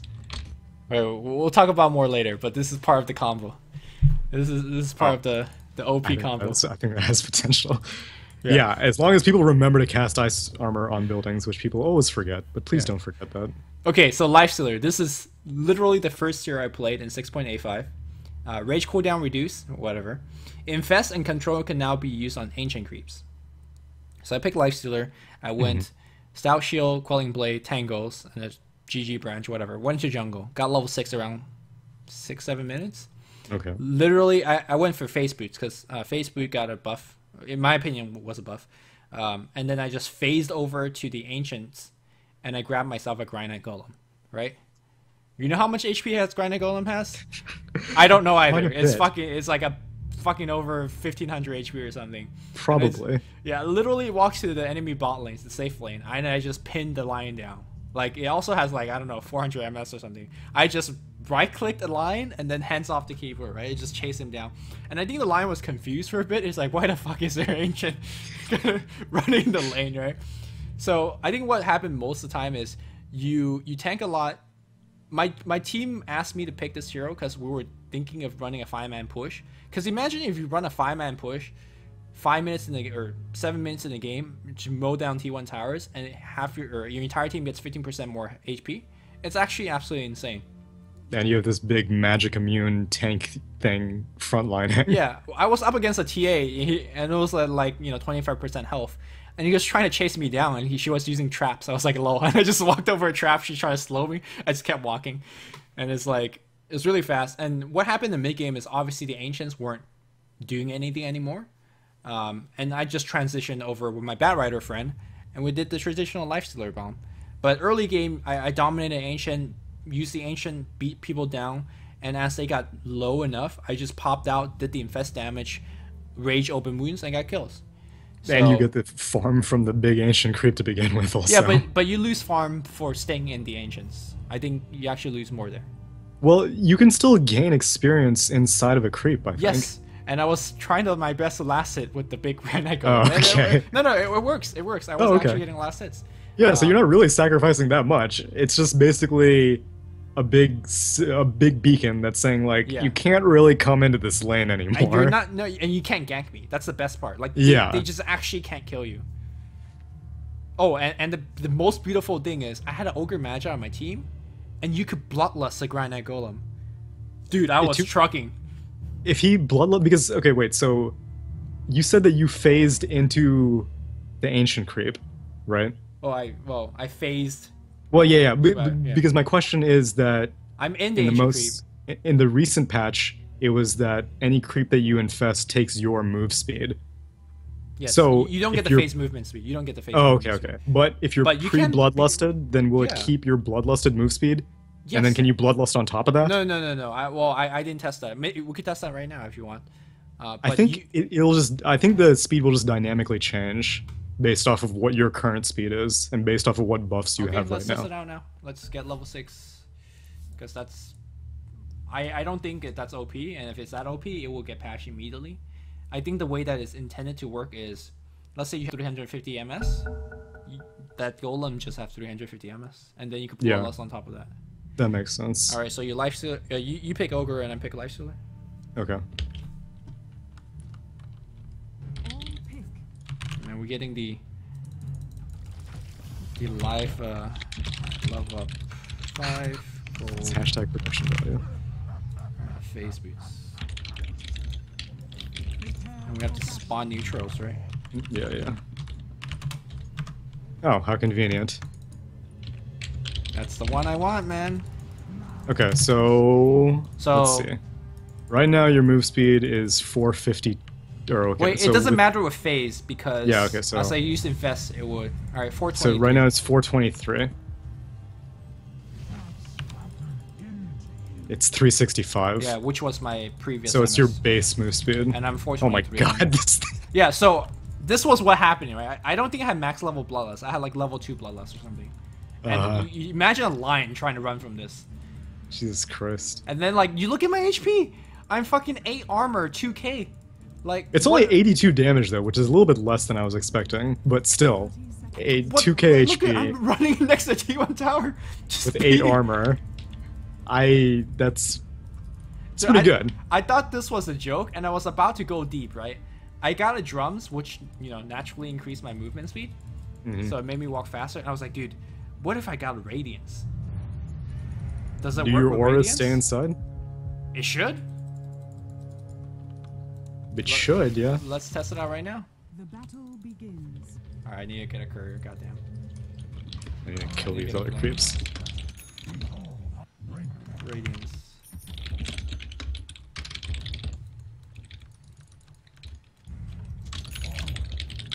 Oh wait, it won't ever spawn the same It ones doesn't twice. matter. It doesn't matter. Like, I don't need a granite golem, right? Oh yeah, that's true. I You just don't. need a tanky one, but whatever. Oh whoops. Sorry, I was one a new one. Okay, Alright, go fine. for it. Dude, these dragons suck. Like, Really? they take forever to... Wait. What? For that armor aura though. Well, I see you burning, but can you not control? Oh, sorry. I just lost. Yeah, the control on this is very finicky. I am burning. Can you infest me? Or sorry, can you bloodlance me? Give me that speed. Where's the creep wave? Screws. Oh wait. Oh, I could go in the jungle, yeah? There's creeps. Yeah, that's true. Then. Dude, I felt like a DK when I was pushing the... Dude! Oh Dude. wow. Wow. See, the problem That's is pretty irritating. by the time you get the Radiance, they could reliably... Like, you can't run into 4 hero and expect this to work, because they could kill an Ancient. Yeah, but what if you rush Radiance? I mean, you still need boots. You can't be Oh slow, yeah, right? that's true. You do. Need And- boots. and Well, half- whatever. Spectre gets a boot. Half Spectre the gets reason, okay, half the reason that this is strong is actually the Ogre Magi, Yeah, that's true. You're Not pretty the- slow otherwise. not the... I wish you could. You know what you should be able to do? You should be able to use Lifestealer's items while you're doing something, except for TP. But you should be able to use the items. So you could like activate phase boots, blink, sheepstick people. I think that would be good. Alright, so long story short, I had a hell of a time playing within the Granite Golem. And I was playing against a TA, and the TA was stacking her camp, so I had limitless amount of Granite Golems to choose from. And, you know.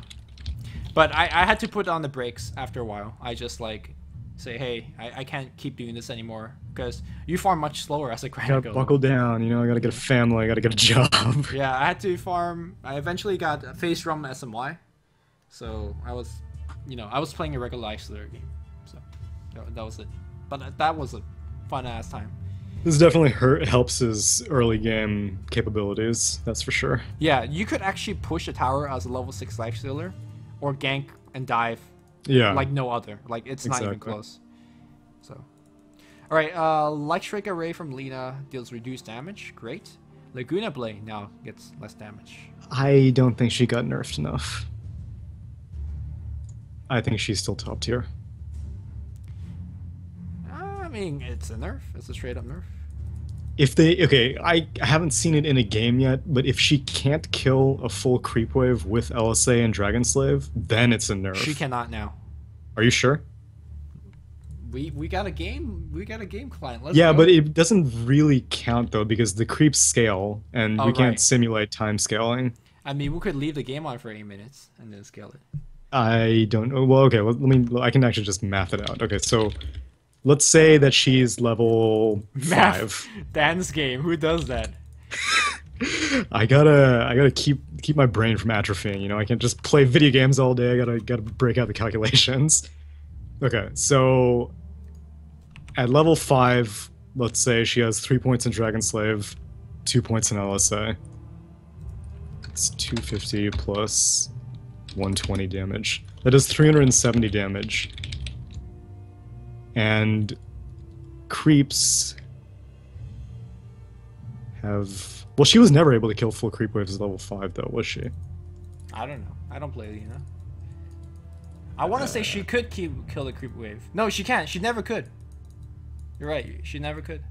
Okay, So well, it's not a change. maybe it's a bit more of a nerf then, because then she can't immediately just burn down the wave and then go get runes and stuff like that. Because that was one of the biggest nerfs to ET mid, was that the spirit used to be able to insta-gib the range stream? creep. Yeah. Yeah, and then numbers were changed just enough that the range creep had like 10 HP left. And I thought that was a brilliant nerf. And so if that's the same kind of nerf that Lina got, then I think it's significant. But if this is mainly just a nerf for damage to like her combo, But that's all she is. She is just that combo. yeah, but she was like autopilot that combo. Like she didn't even really need a team. She just roamed around and Nyx assassined people basically. I mean, And she's I don't still the think that's same. what Lina's intention ever was. She's still the same. I think honestly, her biggest strength is actually her fiery soul, but I think Ice Rock really likes the spell. Like it's been buffed repeatedly, and now it doesn't make sense to nerf it right after, right? So I think she should have gotten an int nerf, if anything, or a strength nerf, some sort of stat nerf. I think she's still too good. I think she's fine. Well, actually, I don't know. I will reserve judgment. We'll see. It seems like a reasonable nerf. Right, Finger of Death Aghanim upgrade area effect is now 100 or more. All right. Yeah, it's basically the same as Axe's Berserker's Rage, which still it's not going to be anyone's like, oh my god, I gotta rush Ag. All right, awesome. Bear buff. Okay. Bear buff was good. I was watching Bulldog stream recently, and someone, amongst all the memes, someone actually finally asked a legitimate question, which was, how would you fix Lone Druid? And he said that it's too big of a penalty if you lose your bear in like the laning phase. Because if you just freshly summoned it and you die, or your bear dies, then you lose the game basically. Okay. And so what I thought would have been good is reversing the scaling of the bear. So make it go from like 120 or like 80, 90, 100, 110, something like that. But a flat cooldown reduction is good too. Yep. Bear needs help. Bear needs help. What about the battle cry? I think battle cry was actually Battlecry is good for his fighting purposes, but the problem is that every single time you see a lone druid use Battlecry on one of your towers, you're going to glyph, and then Battlecry is on cooldown for ages. and So this helps him get into skirmishes early on, but it doesn't really help his pushing that much. well, the thing is, we never seen a battle lone druid. Honestly, the only time we see lone druid is more of a pushing one, right? Yeah, that's true. Yeah, so I want to say it doesn't help that much, but honestly, we have never really seen a battle lone druid. Have you ever At played least not since these buffs happened. the true formless lone druid? No, You I just haven't, move, but fast. I've seen it. You just It's move ridiculous. fast, yeah, because your bear form actually makes you move slower. But My favorite is double basher lone druid. Put one on the hero, put one on the bear, and just go punch the shit out of people. I'm a That's fan my of personal favorite build. the double Midas build. Oh yeah, that one's good too. Though I don't think you get double EXP anymore. Or no, you never No, used to. You do now, right? Because I think one of the changes Midas now. Oh yeah. Oh yeah. So you should do get double EXP now. Yeah. Wow. Damn. Okay. The build I gets might have to make a comeback. All right, Luna strength gain, awesome. Eclipse, great. Yeah, nothing too significant. Some people were saying that Ag is like even more viable now, but I still think it's a gimmick. You get 4 more beams now. At level 16 though, and Yeah. like, what's the chances of you hitting level 16 with a clown-ass Ag Luna? Well, the chances is you don't farm max till you're level like 12 or 13.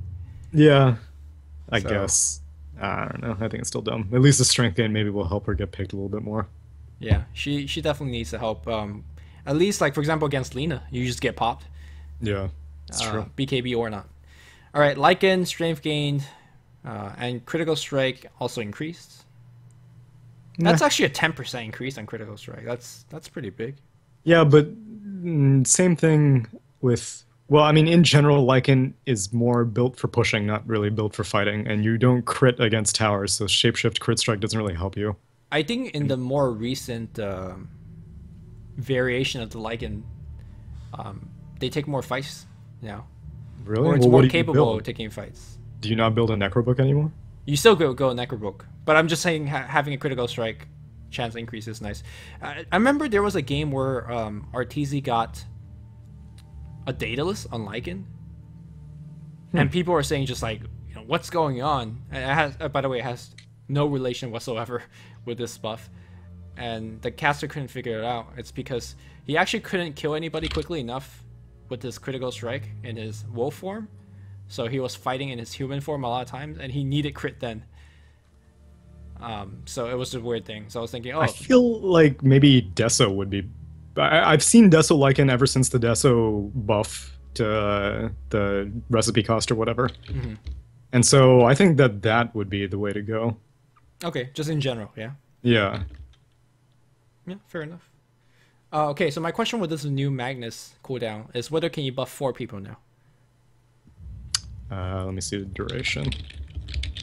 Though, are there ever really occasions where there are 4 right clickers on your team worth buffing? It's, even your CM getting 40 extra damage is 40 extra damage, right? Or 20, you can, whatever. yeah, you can buff. You can technically buff all 5 of you for like 1 millisecond because it's duration of 40 seconds, 8-second cooldown.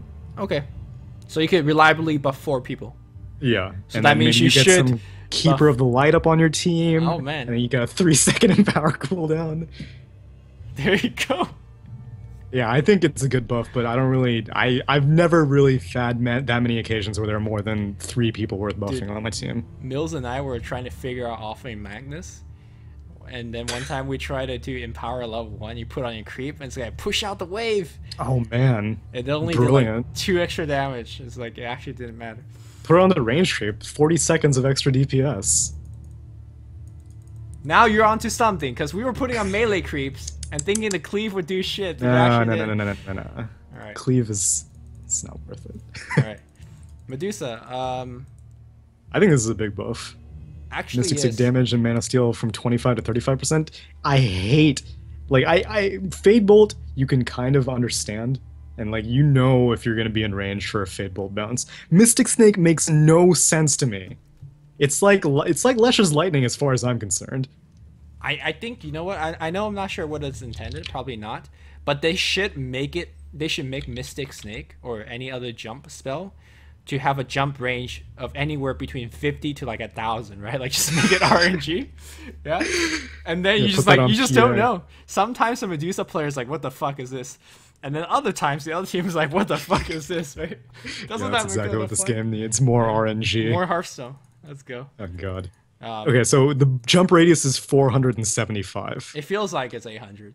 Yeah, it feels, yeah, it's ridiculous. The cast range is 800. The jump radius is 475. And now, okay, so formerly on a max level bounce, or a max hit on a level 4 snake would deal 450 damage to the final target. Yeah. So now, I guess it should probably do roughly around 500. That's actually fucking a ton. And it steals a little bit over 160 mana now. It's not really the the mana that you care about, like, right? Yeah, well, as long as it replenishes 1 Mystic Snake cast, then that's pretty much all you Like, need. even if you're losing 30, 50 mana, whatever, it's you're not that- dealing yeah. 500 damage.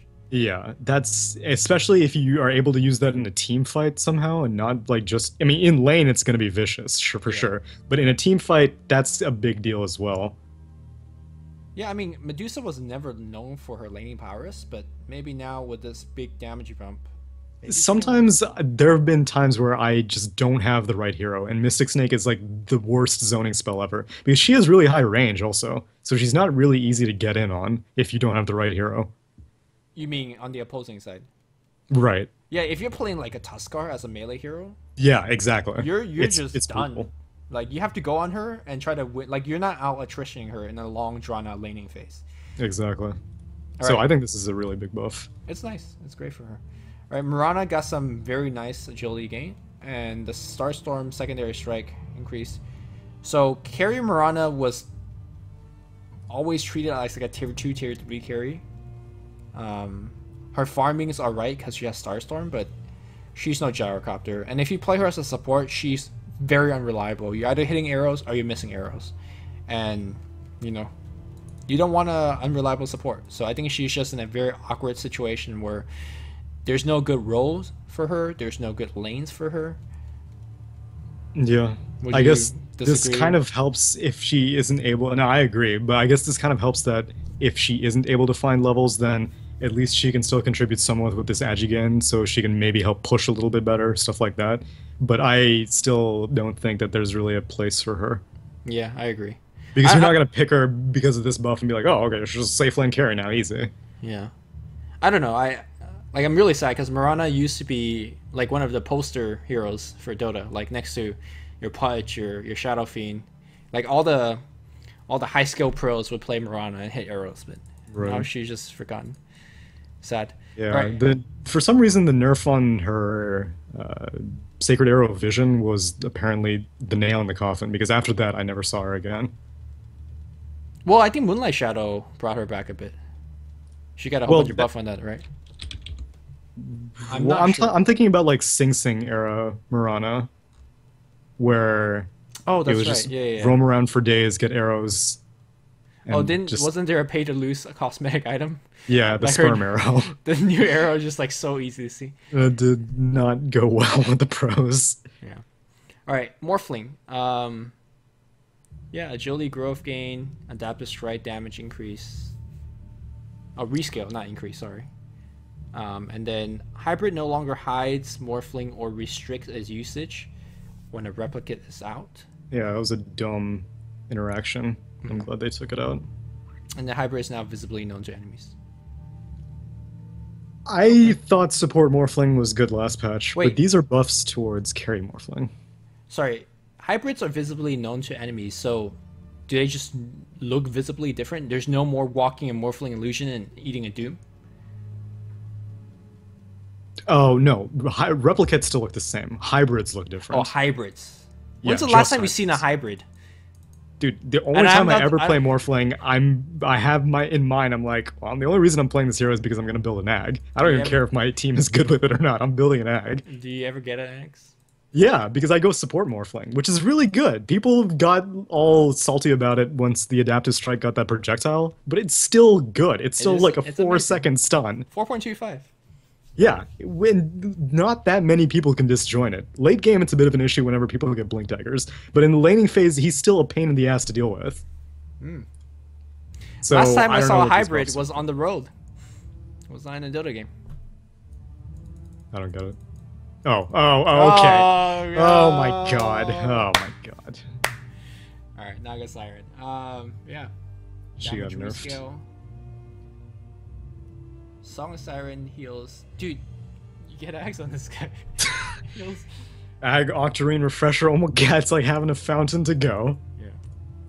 Alright. No one's gonna- Oh, Nature's Prophet. So I actually want, if I was gonna play one more Dota game, I was gonna play a Nature's called Less Nature's Prophet. Have you What? seen that build where you max Sprout and max TP and you just like, There's no way that's viable in high level games. it's not. Everyone it's not, carries it's probably- Tangos.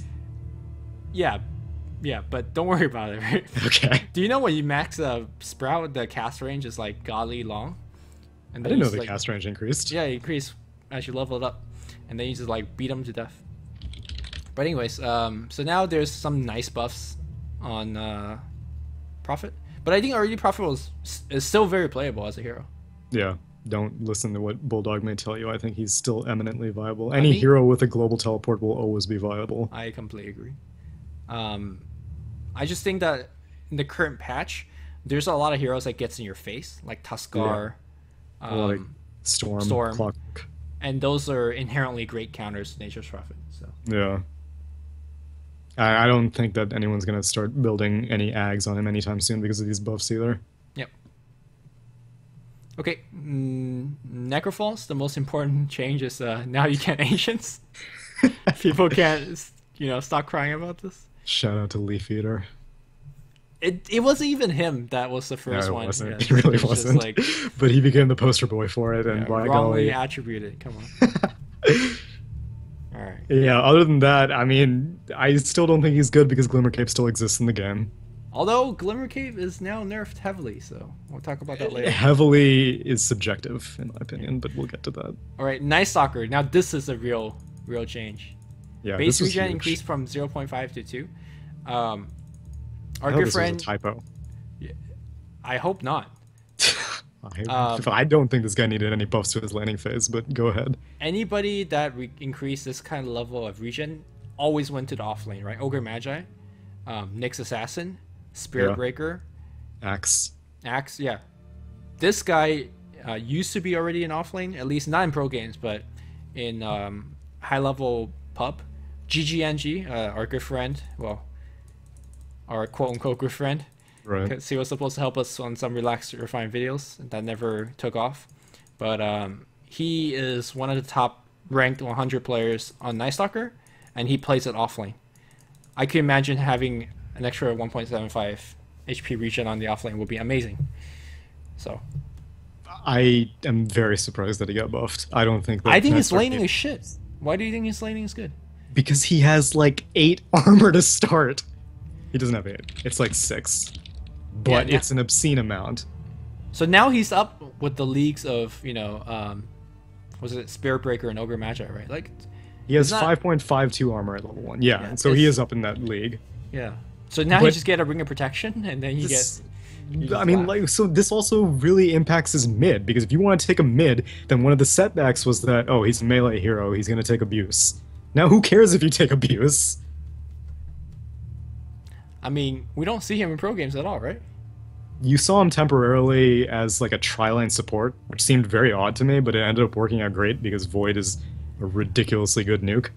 Well, I What- think the real issue with Nightstalker is that he's not a hero that you could play from behind. He's not a hero that you could play without any items.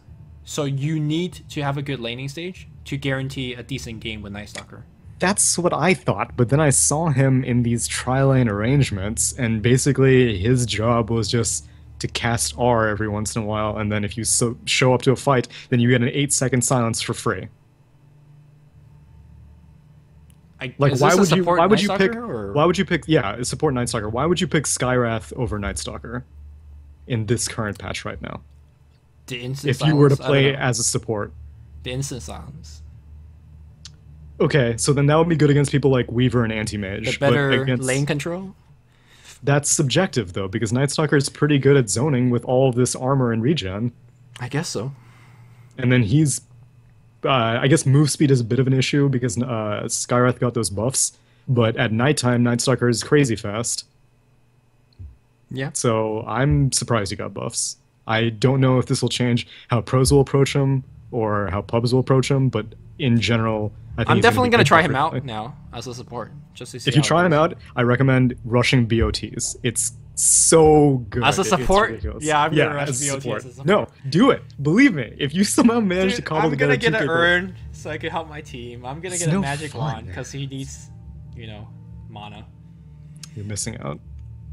Dude, and you never get fucking 2,000 goals of support. I'll buy a Midas Just- before I buy BOTs. Gotta believe. What, Midas is like 1,500 gold for the recipe? You can do it. I believe. No, Midas is 2,000 gold because you have to buy the gloves too. Yeah, I know. So 1,500 for the recipe versus 2K for the recipe for boots. Anyways, Nyx Assassin. A couple of changes. Nothing.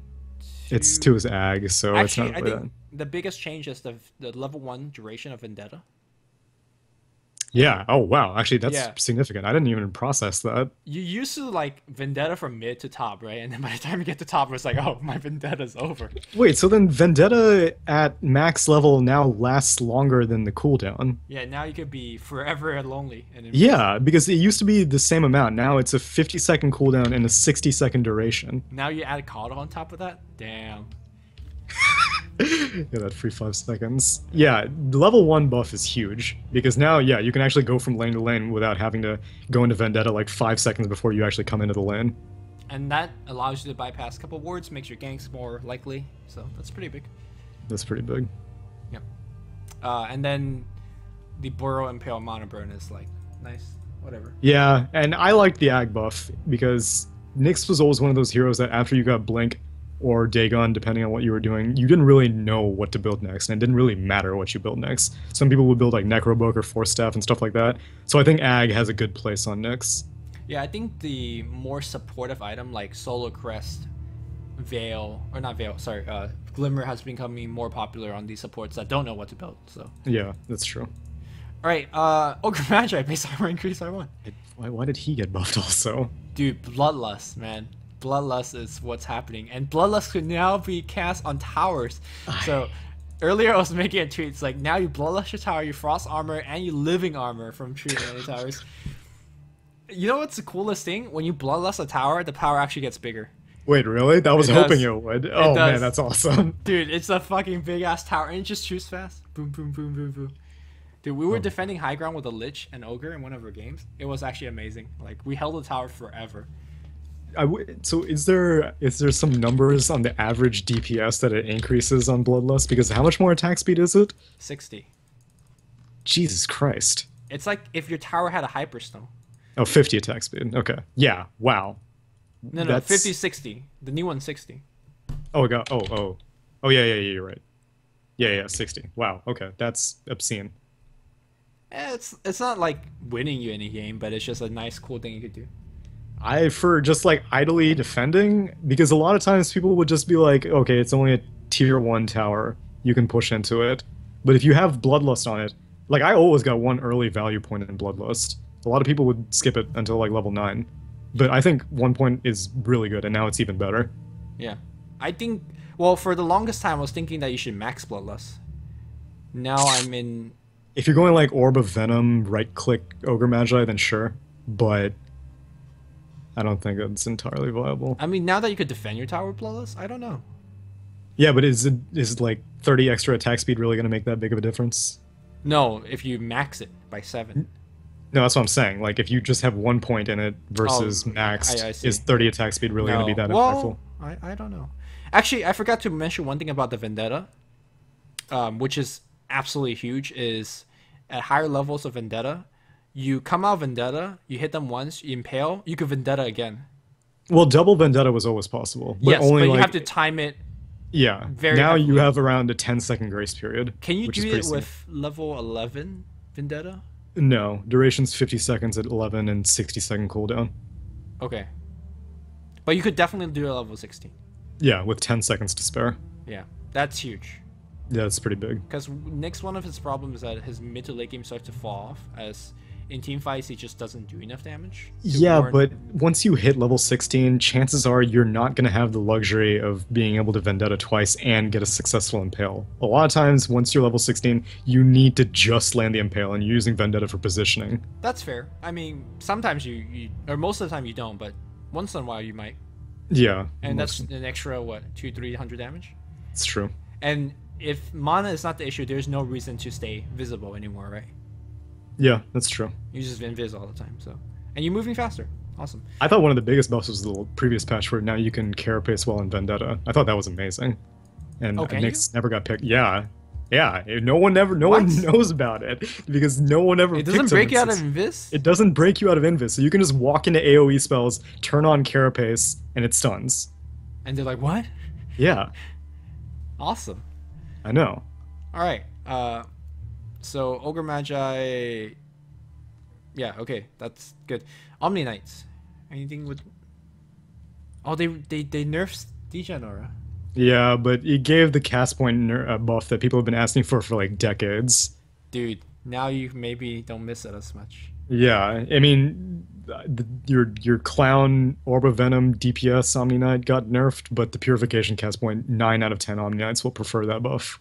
Well, I think that's more important for that clown build because that's your finisher. You don't chase him for an hour and then miss your purification. That's just true, walk actually. away, right? You only because the stickiness wasn't really that important, I guess. Yeah, you don't miss a kill of stickiness. Huh. So this is actually better for that. But for more like legit chasing is Degenera's. Yeah, and it makes it more of a threat in lane whenever you go for last hits because a lot of times you could just pop in and get a last hit without him being able to react fast enough. Right. Okay, Oracle, I don't know what this hero does. He's not in pro games? Yeah. Do we need to talk about him? I think he's worth talking you about. talk about him. It's my Okay, choice. so let's see here. Fortune's End cast time. For those of you who just see these words and you don't know what any of them mean, Fortune's End is referring to his Q, which is the one where he holds a little ball, stands for a couple of seconds, and then shoots it and it stops you. So cast time reduced from 0.3 seconds to 0 seconds. This is important That seems good. Yeah, because a lot of times people would just barely be escaping out of your Q range, which means that you'd put your E on him, which is the nuke/heal, and then they'd get out of Fog of War, like in the millisecond that you're casting your Purge, and now this fixes that. Cast range increased also fixes that, which means that people aren't going to be able to run out of your Purge radius, cast range, whatever. So you're saying he has an 850 range nuke? Yeah. And Awesome. common misconception, charging up your Q does not increase the damage. It's not like Power Shot. Charging it only increases the stop duration. It deals the same damage no matter how long you channel it. All right. So yeah, all that stuff. Damage got rescaled. That's kind of a significant nerf because, as you can see at level 4, it's basically like a 50% damage reduction. But most of the time, you didn't really care about the spell for the damage. You cared about it for the purge, and to purge off the heal, so you can keep spamming your E. And so that's not too big. Most of the time, people kept Q or Fortune's End at level 1 anyway. Then the other big buff is that the cooldown got reduced, which means at level 4, max Fortune's End, you can purge your Purifying Flames a lot more frequently. Basically twice as frequently, based off the cooldown reduction. All of this is great. Yeah, all of this is great, but then W got nerfed like crazy. Fate's Edict can no longer amplify incoming non-magical damage. Fate's Edict was the one that's the disarm, and so whenever you put that on someone, if you were playing with people who knew how the spell worked, then if you cast it on an enemy, then you just start right-clicking that enemy like crazy, and you're dealing like 50% bonus physical damage, which is obscene. It's like having a DD rune every few seconds. And then the other thing is that Fate's Edict now has normal purgeability rules, which means that formerly BKB was the only thing that could purge it. Now stuff like Manta can also purge it, which is good because carries used to not be able to get rid of the disarm other than with a BKB. So essentially now, Fate's Edict, you just throw it out as a disarm and that's it. Yeah, that's all it's good for, or for a temporary magic immunity for an ally. But now so it combos with your ultimate. Is that how it works? Well, yeah, if you're trying to keep someone alive, then yeah, it combos with your ultimate, because now you're giving them magic immunity, and you're no longer forcing your ally to take increased damage. You see how I know how this hero works? That's good. I mean, you're picking it up. It's a lot better than other people who just ignore him. It's Yeah, just also like, cast Dota and stuff. this guy's pressing buttons. I mean, well, you don't need to worry about it in casting yet, because he's not in CM still. This is a hero I'm planning to learn, because I think this is a hero that's gonna You win should. pub games. He's a huge pub stomper. Yeah. And well, one of the thing other is, nerfs. I've never ever seen him in my high level MMR games ever. It's because no one trusts anyone. Ex- Your team, you can Well, no, only the- play him in a 5-stack. No, the thing is, you can't like. To me, this guy's like Wisp, right? Like, Yeah. you can't like just pick Wisp and then expect your teammate. It's like, hey, where are you taking me? Like, if It's you don't true. know what Wisp does, you just I agree. yeah. But with Wisp, you only need one teammate who knows what you're doing. With Oracle, your whole team needs to know what you're doing. I need a copy pasta. Like before every game, just to have a short summary. It's like, here's what I do. think, dude, if I played Oracle more frequently, I would do like some sort of Alcoholics Anonymous thing where I'm like, hi, my name is Oracle. I make people magic immune sometimes, but I also disarm them. It's great. The other nerf that I forgot to mention is that it's not as useful on Roche anymore, the Fate's Edict. Because Fate's Edict used to be a free disarm on Roche and a free like triple damage room for your whole team. Now Holy it's not fuck, as good. why is nobody picking the hero? That's what I was saying. It makes starters amp damage look retarded in comparison when it comes to taking Roche early. It was so good. Now it's kind of good because it still disarms, but the bonus damage was insane against Roche. Alright, what's the weakness of this hero? Is his stats shit? Does it have no armor? No, he actually has a really low BAT. He has BAT is one not of the important. high I'm talking Well- about HP, mana pool, and armor. And movement speed. armor is above average. Mana pool is average for a support, and attack range is above 600. I'm talking about HP and movement speed. And when you say Movement above speed is average also- armor, okay, are we okay, talking I'll about give like you the numbers. I'll Rubik give you the here? numbers. Armor at level 1 is 2.1. That's Movement shit. speed is 305. That's alright. Attack range is 620. Hit points is 500. That's fucking good. I know! Whenever he got released in a Dota 2, I was just like, wow, well great, I'm just gonna have to deal with this guy every game. And then I never saw him because no one wants to learn him. I'm learning him tonight. Tomorrow You night. should. And there are two ways that you can play him. I recommend playing him as a mid, because he can deal so much damage if you get a few items like a Yule's. Right. Because Purifying Flames is one of the best nukes in the game. And more importantly, the fucking Lina across me don't know what the fuck is going on. Yeah, exactly. You just freaking cast W on yourself, then she can't do any damage to you. Alright. Okay. So that's my rant about Oracle. Please. Thank you. I feel very much so educated now. Good. Then I've done my job. All right. I will destroy. Strength gain. Awesome. Always needs more HP on this hero. Sanity Eclipse now moves 40% of affected heroes' max mana. Didn't they take it away? Now it's back. It No, was it was based on int, correct? Yeah. No, wait. wait. It says instead of 75% of current mana, only when under the threshold. Yeah, threshold of the int. Right. The int difference between you and the target, which never made any sense to anyone. Yeah, so it used to be like if you have less int or more int, it would not do the extra damage, but it will move your mana. Now it just fucking removes mana all the time. Right. And then also and it's does max damage. mana, which means that 75% of current mana means that it used to leave everyone with some mana. Max mana. Now, if you're it could at technically below drain 40 you to nothing. Exactly. Yeah, which is the reason why OD was sometimes treated as a counter to the spell shield from Medusa. Oh yeah, You just that's true. ult, and then bam, Wow. half her mana. That's pool's actually gone. huge in this thing. And this also helps OD against other anti-heroes, because it used to be if there was like a silencer or a storm on the enemy team, then OD just would Oh my be god, useless. this guy kills Storm. Yeah, 40% right off the bat. Jeez. It's massive. Right, and then no longer pierces spell immunity. It's balanced, I guess. Yep. And then cast range increase, awesome. And then no longer increase with Aghanim Scepter. I don't think anyone ever really builds Ag on OD unless it's a clown build. Well, we did make a video about how OD Ags does things. Did we? Was that last patch? Yeah. No.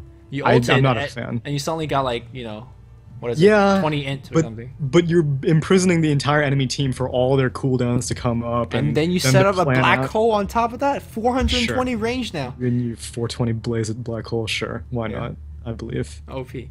So the biggest thing is actually the 40% as well as the 2.3 strength gain now.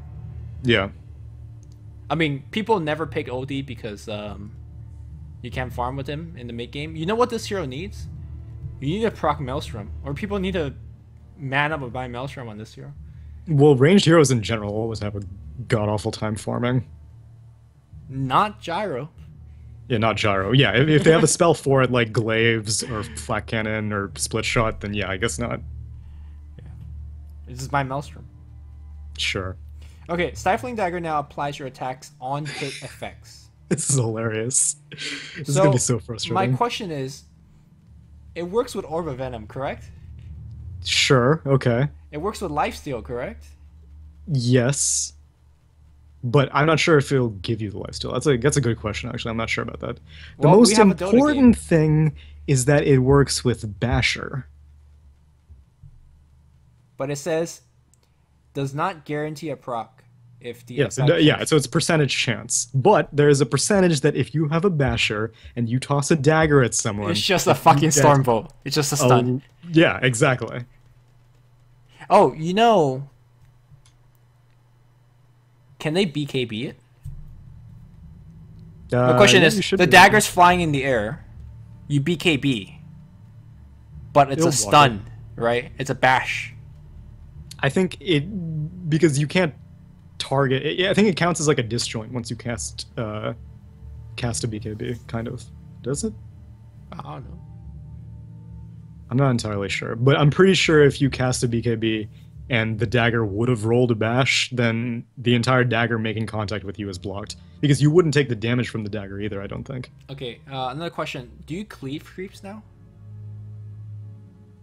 That's a very good question, actually. Should we test this? Yeah, I need to test this. Alright, let's test this. Because you don't know how much the speed of your farming. It's actually insane. That's true.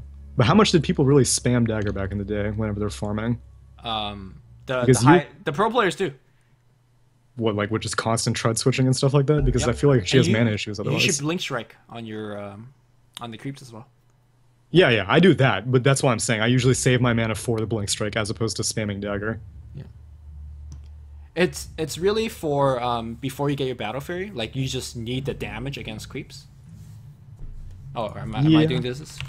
We'll both do it. I'll just create a PA. You can pick her. All right. Cool. Oh, now I could buy battle fairy and base. Oh yeah, it's true.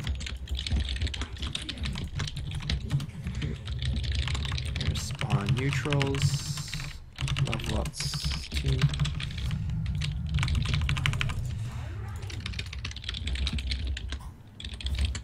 Am I cleaving? I'm not cleaving shit. I'm cleaving. Well, it has to proc. Wait, you are cleaving. How is this fucking fair? You've already Wait. How is this? Are you? I'm cleaving. I'm Oh my! fucking... Oh my God. What is That's this awesome. shit? This makes zero logical sense. I'm fucking Wait. cleaving on daggers. Let me try this. Oh, that ranged bash. And it though. bashed. You That bashed ranged it. bash. Give me Alright, these bashes. Hold on. I need to get fucking bashes. 1 second. I know we're just testing and we shouldn't waste more time with this, so I'm getting a basher. 1 second. This is hilarious. Alright, I'm getting a basher. What else is there? I'm gonna get lifesteal. Desolator. Oh yeah, try lifesteal. I'm not sure. And I need to get Orb of Venom. Okay, so real talk, right? Do you get Orb of Venom now? Early on? I guess. Because it's What? a melee orb with Venom, correct? Yeah, and she doesn't really need any orbs early on anyway. Most people usually get a Vlad's. He's not but- moving. Wait, He's is so it, slow. Wait, so is it a melee chance orb of venom? I mean, It says 12%, so yeah, it's melee chance orb of venom. and then you have the dagger slow. Look at that kid. He's got 112. It seems. Can you create a hero? Can you create like a centaur or something? Or whatever. Yeah. I want to see the movements be different. Let me give him boots. Okay. Ah! That's like a freaking rod of Atos. How do you beat this? Wait, How do drop. you Okay, miss? wait. So I'm at 133. Drop the orb of venom and let me see how fast he goes. It's 50%, so you should get 175. Like, Yeah. Oh, but if I get bashed, so that's pretty significant. You take like a boot speed off of someone with an orb of venom. what is this? That's pretty ridiculous. Breaking Dota right now. Okay, wait. So take some damage and see. Oh yeah, I saw the green effect. You are life stealing off of it. So then level up your crit and see if you just get like a massive. Take some damage from like Roche or something. Wait, you already could crit. What are you talking about? You could crit No, off I your know. dagger But already. will you crit off of a? Will you lifesteal off of a crit dagger? Is my question. Yeah. Yeah, of course. Of course you would lifesteal off of crit dagger. You're lifesteal off of normal dagger. Yeah, Well, actually, did I even lifesteal? I don't think I did. you did. I saw a little. Wait, did you crit that hit? Yeah. Because it didn't look like you healed that much. Yeah, I don't think you're getting a crit damage worth of lifesteal. Who knows? Who knows? New build Orb of Venom PA. Like, Maybe it's a bug, but the Orb of Venom is definitely some questionable stuff. Yeah, you're not lifestealing off the crit damage. You're just lifestealing normally. Okay. Was there any other orb? Deso is good, but Deso is technically always good. Yeah, I don't think you'll get any other orb, right? Scotty. Scotty. I don't think so. Your best orb is Satanic. Your late game agility carry. Yeah, and but getting a value Orb of Venom now seems pretty good. Well, it's my day job, just breaking Dota games. Alright, let's keep moving on. Holy shit, how many hours have we been doing this? 2 hours and 9 minutes. Alright. Well, this is on par, man. I strapped in. I brought like all my camping material just to make sure I was ready for this. Alright, PL agility growth nerfed. Double ganger. Cast time increase.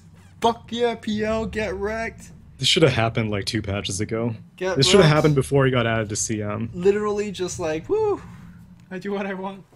I don't know how he got away with being so OP for so long. But I think he's balanced now. The Doppelganger cast time is a big nerf.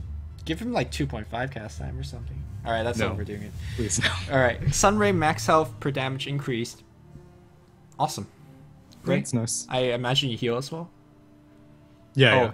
Oh wait, no. Heal per second is half Half these these values. values. Okay. Was it always half the values? I believe so. Okay. Okay, Puck got a whole bunch of increase. As I alluded to many times earlier, it's not the hero, it's the meta. Yeah. Or how people want to play it. So, Pudge, rot damage rescale, buffed. They actually nerfed early on. Nerfed at level 1. Yeah. Well, wait, what? The damage got nerfed a level. Oh, yeah, the move damage, yeah. slow is actually well. The move move slow is slow- more important, right? Yeah. Definitely. Unless if technically it's kind of a little bit harder because Pudge used to use Rot to get last hits every once in a while, so now it's somewhat less reliable. Oh, that is true. That is true. But only at level 1. Well, 5 damage is actually a lot for lasting, so. Yeah, but I mean, at level 2, then he gets all his damage back, so. Yeah. But that's when you hit level 4 on Pudge. True. Yeah. Base movement speed. Pugna is now even faster. Netherwarts now placed at a target location using 150 cast range ability. I thought it was cool at first, but I don't think you can still like put it on cliffs or behind trees and stuff like that. Okay, it says instead of placing 150 units in front of his facing direction, using double click will immediately place it in front of you. Yeah, so Can it you always just walk used to be next to a cliff? But it always used to be 150 units. So even if you used to walk next to a cliff and then press E while facing it, it's the same thing. But now you could guide your hero to do it, right? Yeah. You could precisely place it. In a 150 radius around you. Which isn't, or well, I guess in a 300 Well, no, radius during around. pushes or something, you can hide it in a tree or... But you could always do that. Well, The- you you're- sometimes get yourself trapped doing that. Yeah, okay, so I guess you're subject to how pathing wants to treat you. Exactly. And it's reborn not- pathing, man, I'm telling Yeah, you. it's true. But you're not going to be able to put it in any new places. It's just going to be easier to place it wherever you want it Okay, to place so it. quality of life. Okay. Yeah, exactly. Alright, life drain, couple changes? Yeah, whatever. Yeah, if it was a buff to level 6, then it would be significant, but I don't really think it's that big of a deal. Maybe level 11 if you're playing mid-Pugna. Sonic wave damage reduced. Okay. Yeah, nothing too significant. She's still Queen of Pain. Yep. Static Link now drains damage smoothly over the duration rather than every second. Cool. So if you drain somebody for half a second, you still get Yeah. some damage. Exactly, yeah. Alright. Permanent invis health regen increase to a freaking ton. Yeah, this is a big buff. A really big buff. So Go ahead. yeah, no, go ahead. I really had nothing to say. I was thinking how offlane was the thing, but offlane Riki. Yeah. So one of my friends plays offlane Riki a lot, and one of his biggest issues is sustain, and a lot of times that he would get a bottle or something like that, but now I don't think you even need that. So 12 HP regen per second is like a ring of health plus a ring of regen and then some. Right? Yeah, just about. Yeah. Seems good. I don't really think that of what I thought Riki was good last patch. I don't really think that he needed a buff, at least not one this significant. So if I had to come up with a new pub stomper of the patch, I would probably put Riki high on the list, especially with the diffusal blade buff that comes later on. Yeah, I think this might be the new bounty. You could maybe run him as a support as well, just backstabbing mid all the time. I mean, if you just look at it, right? If you get 2 levels of permanent invisibility, you get a free ring of health. You don't even need to max this thing. You just walk around, smoke screen, backstab, It's true. orb of venom. It's good. He's gonna be a pain. Yep. Sand King Caustic Finale debuff expiring. Oh, so it does more damage. Yeah. Okay. Most pros still skip Caustic Finale right now, Yeah, they do. but I could see how you pick this against a Brood Mother Yeah, would be awesome, you know? I guess, but most of the time you'd still want to max out Sandstorm first, and by the time you put any points into Caustic, the laning phase is probably ended. Yeah. So I guess, I mean, I think it'll help his lane farming a little bit. Like, after all the stacks are taken, maybe it's like 35 minutes into the game, you don't really want to use Sandstorm to farm a creep wave. You can farm it a little bit easier with Caustic now. Okay, so Shadow Demon, a little bit of change, don't need to mention. Shadow Shaman Shackles cooldown for 6 seconds sooner, and Shackles total damage increase, you get 100 extra damage at the max level. That's ridiculous. Okay, here's a caveat. You rarely get the full channel on your Shackle. That's true for late game. Early game, you can get a full duration shackle pretty easily. But early game, you don't max Shackle. Maybe you do now. No. Well, actually, maybe you do the Because you used to get Ether Shock for the damage. Well, But you now, get it why for the would- harass and the pushback. Again, So harass them with shackles. when you play Shadow Shaman or when you play any other support, you gotta always think about, okay, I might not hit level 11, right? You gotta use every spell point very wisely. Yeah, there is but an whenever- argument that you don't max hex simply because it's very, very mana intensive Okay. and you can't actually spam hex. So most Shadow Shaman player actually goes at the shock max, 1 point in hex in between, and then also 1 point in shackle, but you max shackle second. Okay. So this makes support Shadow Shaman much better. Now, I'm not sure whether you want to flip that, because I think Aftershock is still your farming spell, your harassment from a range. So you have to standard channeling, right? I think it's dependent on the type of lane that you're up against. If you're against a solo offlaner, I would definitely max shackles now. Because one thing is you don't need to draw aggro whenever you use shackles. You just walk up and walk shackle, in. yeah. You don't press anything, and it's free 300 damage at max level. Can you tell me the scaling of Aftershock per level? Like, Yeah, how it's much damage it does? 140, 200, 260, 320. So 320 at max. Shackle is better against the solo offlane. Yeah, exactly. And whenever people pick Shadow Shaman for pushing, no one's really saying that for the Aftershock. They're saying that for your Serpent Wards. What's the mana difference? At level 1, Aftershock is 95. At level 1 of Shackles, it's 140. So that's kind of significant. That's the difference. What about the cast range? Cast range of Shackles is 400. Cast range of Aftershock is... It's more than 400. Yeah, okay, we're still maxing Aftershock. Let's be rude. I don't know. Against a solo offlaner, I think maxing Shackles is entirely possible. Generally, solo offlaner is going to have boots. You won't. Yeah, but the threat slow. of being shackled is more important than the actual damage of the shackle. So it's like the techies running at you? Is that what you're saying? Yeah, exactly. You don't want to have to deal with getting shackled for 3 seconds at level 1, because then maybe the safe lane carry does decide to, stop farming for a second and maybe attack you a few times. Yeah. So with Aftershock, you toss the Aftershock, and then the offlaner's like, great, okay, well, I'll heal up, and then maybe a few seconds later I'll come back. So the other thing is... obviously, the cooldown helps you to continuously harass, but the mana cost is the real issue here. So we might see some mangoes on Shadow Shaman, if necessary. Like, a Shadow Shaman with no mana walks at you. What do you do? Multiple choice question. He has a mango, right? It's like, hey, what's going on? Yeah, my favorite part of mango is stealth mana, where people will click on you, but they won't process that you have a mango. Ah, yeah. And so they'll be like, this guy doesn't have any mana. I'm not afraid. Oh, God, he just ate a mango! That's my favorite part. That's slow ammo more tactics. All right. No, man. All right. Silencer. Cool. Yeah, my question is, if you doppelgang, will it purge it off, or will you take the damage? You want to test it out? Sure. Oh wait, I'm still in the previous game. Because I know a lot of people do it with Puck, and I think it still damages you if you use phase shift. Yeah. Well, And that was so- specifically coded, I want to say. Right, I think it was.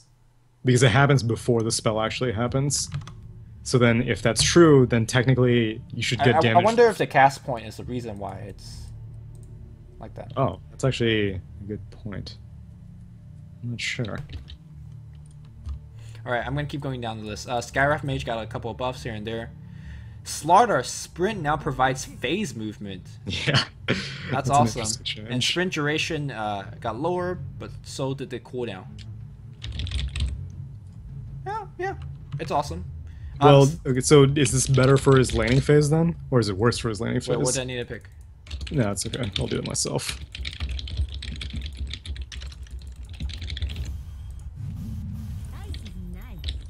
Yeah, so is this sprint buff good for his laning phase or worse for his laning phase? And good for his late game or worse for his late game? It's really about the same, right? I never thought that you ever needed 12 seconds of sprint. The only time you ever needed that is when you're like just dashing across the map.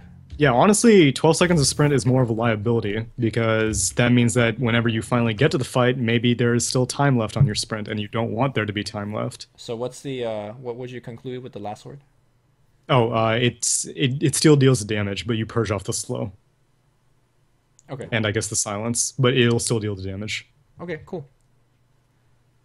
So yeah, I think that this is a buff to his late game, and I don't really think it changes his early game that much. Well, generally you don't want to be in sprint in fights anyway, so Yeah, but this allows him to get closer to fights a lot easier. yeah. I think just having the reduced cooldown in terms of having you able to use it when you want to use it is Exactly, better. yeah. And the phase movement is actually pretty big because there's a lot of times you could sprint before the person and then stun, whereas phasing behind them and stun is Oh, you get yeah. way more hits in like that. That's true. Yeah. All right. Sniper shrapnel delayed now. It's less. Cool. I wish you could go back in time and tell the people of 6.83 that Sniper will receive another buff Yeah. in just 2 patches. All right. So this is Spectre one. I've heard arguments on both sides. All right. Desolate now works on non-hero units if they're alone. So you can desolate a siege unit. Can you desolate Roche? That's a good question. Let's test that out now. I think that's a big part of it. Okay, yeah, that's true. And I think I should be on the same team as you, so I can see. And the other thing is dispersion now reflects damage before reduction. So the old one used to reflect the damage after you take it. So now if you take a full Laguna, you're reflecting a full Laguna back. And Right, now, but you're reflecting it back as magic damage or appear, depending on if she has an ag. Yeah, X. Yeah, it reflects as a same damage type. So Right. the same damage type now matters quite a bit. You want to kind of elaborate? Okay, I'll elaborate. Okay, so let's say in the late game scenario, right? It's a right click carry that's dealing a ton of physical damage. You are redirecting physical damage back. But what if they have AC, Vlads, and mech popped?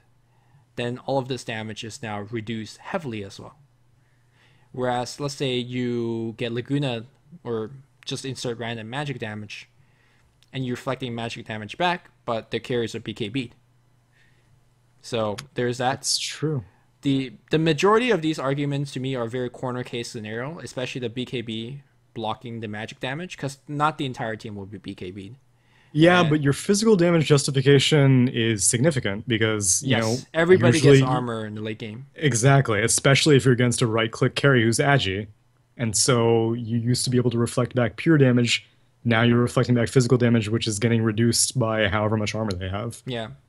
So So that seems like a nerf. it does, but also,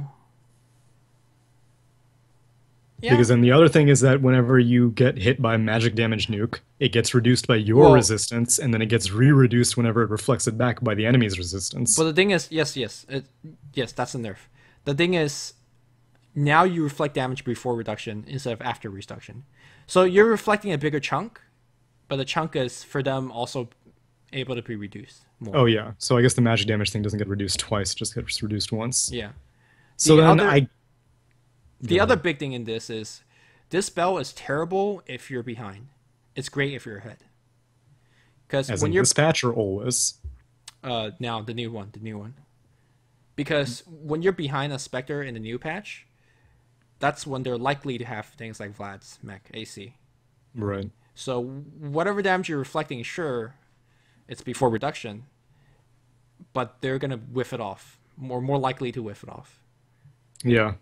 This technically, I guess this helps her farming because creeps don't really have that much armor, and jungle creeps don't really have that much armor. Right, but you're ideally, yeah, I think in the jungle is great, right? If you have a Vanguard, Yeah, because you're blocking all of you it, but you're block still the damage returning and all you of it. reflect. Yeah, I don't know. I feel like it's very case dependent. Yeah, I don't think that it can be. I think there are more scenarios in which it's a nerf than it's a buff, in my opinion, because Spectre's played as a late game hero, and if And you she's want her to be often behind, I think. exactly, and so whenever you reach that point at which dispersion is actually working out in your favor, I think that window has passed. Right. And then the Desolate change, well, we can check that on Roche. But it's not really that significant because Desolate has 325 search radius, which is pretty much even the ranged creep in a creep wave will be in that range of a melee creep. So you can farm much faster. No, I'm saying that it doesn't really farm that much faster because in the jungle creeps will be hanging out with each other. Well, the last one And won't. the last one won't. So I guess the hard camps can be taken a little bit faster now. And you would farm them a different order now, right? Well, You do the big one last? you'd kill them off as fast as possible, as opposed to like leaving some behind and letting dispersion take care of them. Right. Nice is nice. All right, let's see here. It's all fun and games until someone. No, I got a random. Okay. To the roach pit we go. Listen, it's a bitch way you do of doing it. All right, so let's see here. Do I see a big purple thing behind? Yeah, I kind of do. Do you though? Yeah, Oh, I you're see. I see definitely- a little swipe. Yo, that's real. Agreed. This is That's real pretty tech good. right here. Well, I mean, I am level 25 with max Desolate, so don't take it too much. And you also have a CM helping you hit. Yeah, of course. I don't know. It helps with Roche technically, but Hero needs the Aegis. I don't think it's that significant. Ah, it's something. It's something. Yeah. Okay, moving on. Oh, Spiritbreaker now uses PRD. Poor guy. He was the So- last one. Last Pseudo- one being pure RNG. Was it? I think so. Why do people cry about RNG? I think Spiritbreaker is actually perfect. He's so funny. What? Do you think it's actually better now? You could prime it. Hell, maybe because charge. You know, you can charge whenever you want. You know, get three attacks that weren't bashes and be like, hey, you know what? Maybe it's time to charge. All right, so for people you guys don't know how the pseudo-random distribution work is, for every hit that you don't get a bash with, your next hit has a higher chance of getting a bash. And the next hit higher has an even higher chance of getting bashed if you haven't bashed yet. So priming a PRD hit is basically sitting in the jungle, hitting creeps, you count your number of attacks, and you haven't seen a bash for like 6, 7, 8, 9 attacks, you go charge some mofo. Your next attack is at a very decent chance of getting a bash. So that's what somebody like a Phantom Assassin would do, like priming her coup de grace. So Oh, and contrary to popular belief, constantly animation canceling your right click does not increase your roll. does not. You actually have to Each complete your completed attack. Yeah. on somebody that you could actually bash. You can't hit a tower 80 times and then be like, yo, Yes. man, Also let me true. go charge somebody. Very true. So, is this even a nerf? I don't think Question so. mark? It's I a think it's a this is nerf. better. It's a nerf to Twitch chat. Twitch a that nerf. can never be nerfed. It's a nerf to 17% tweets. But Yeah. for the hero, I think it's a net buff. It's a buff. It's a buff, boys. PRD is good. Yeah, Except PRD. actually wasn't Axe changed to PRD and then it changed it right back? No, I think it's still PRD. Are you sure? I don't The remember. wiki has a compilation of all the. Let's see.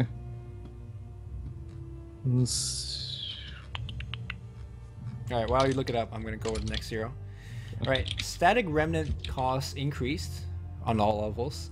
Static Remnant unobstructed vision reduced. Ball lightning base cost increased from 15 plus 7% to 30 plus 8%.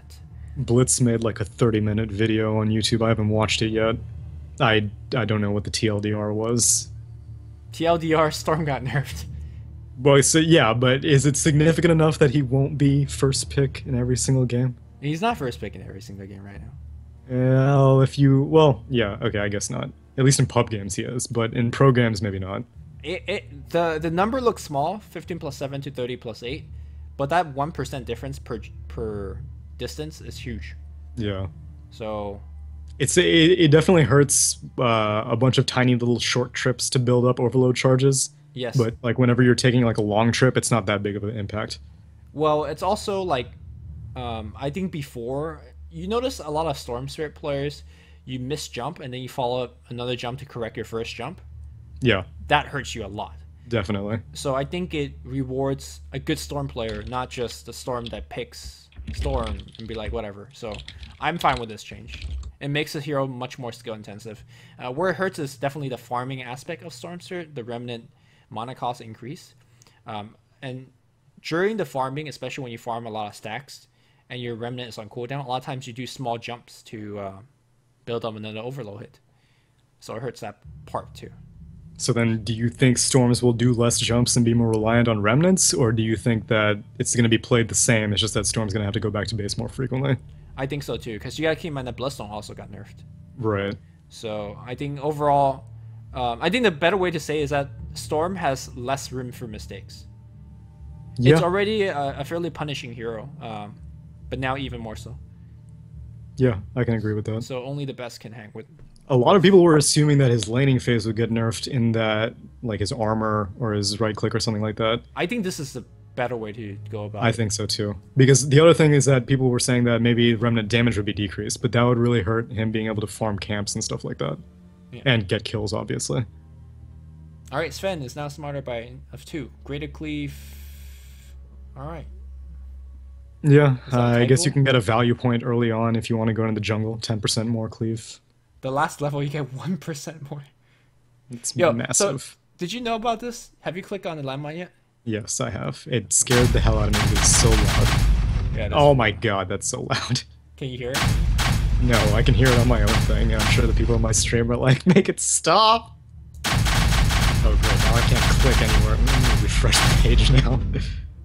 Alright, Techies mine no longer okay, yeah. Let's spend a couple of times talking about Techies. I recently picked up Techies. I know, I'm sorry. But I'm actually happy that Techie gets nerfed. I don't think there's a single person who isn't happy. Well, I'm sure the 6k Techie spammer out there, the one person... Broxy? Alright, Techie's mine are no longer triggered when destroyed. Techie's mine now destroyed by Quelling Blade. With 400 range. 400 range. 450 range. And it used to be that when you destroy it in such a low range, you get hit by it. But you know, Correct. now you don't. Techie's mine now provide 10 gold for destroying them. One of the problem is for supports, you could just get so poor because you have to spend so much of your gold finding mines. So now Techies, like for example landmines, early on you have to stack 3 to get a kill. And that's a lot of time and resource. You put a sentry, which costs 100 gold for you to de-ward. You get 30 gold back, but more importantly, I think you also get a bit of experience. But more importantly, Techie had wasted a ton of time. So, landmines cooldown and mounting costs are now reduced by 50%. Which also, wait, okay, so it says Techie's mines, does that refer to all mines? So land, stasis, and remote? Yes. Oh, okay. And now landmines cooldown are reduced by 50%, which, you know, now your mines are being destroyed. This is interesting, though. Okay, so does this change how Techies plays the early game? Because a lot of time, okay, so let's not talk about clown Techies. Let's say like an offlane solo Techies would usually set up mines, you know, in support gank spots right next to the lane, right in the side shop. Now that it's on a lower cooldown and mana cost, and there's a bigger threat of them getting found, do you spread out your mines more, or do you still invest in one spot? I think there's 2 ways to play it. The first one is the one that you mentioned. You just offlane Techies and you farm, right? And if you're farming, landmines reduction and mana cost by 50%, that's huge. You could farm better, but the damage is also reduced by 50%. So, right. But wait, no, but technically that's like net the same thing because you get to. It's not the same thing, except when the enemy support is dewarding you, they get twice the amount of gold. Okay, yeah, I guess so. So instead of putting 3 landmines to kill, you need to put 6 landmines to kill. And they get 60 gold for dewarding you. Yeah. So, I don't know, like, I see him more as a laner now. Like a dual laner? Yeah, sure. Okay. I mean, you have patches of mines here and there, but I don't know. There's no point putting one mine here and one mine there, right? Like, what does that do? Yeah, that's true. So then, what is this change hoping to achieve? Is just give supports more gold, pretty much? Yes, it makes it less punishing to deward against Techies, in my opinion. Okay. Yeah, I can agree with that. And then landmines no longer stack exactly on top of each other, will help the demining. Yeah, that's true. So this is the one that's interesting to me. Somebody told me landmines and stasis traps no longer block neutral spawns. Yeah. You could jungle Techies now. How? You just put them before they spawn. And they blow up instantaneously, correct? Yeah, but then you need to kill them first. Yeah, pre-spawn. Right, so how do you kill them the first time?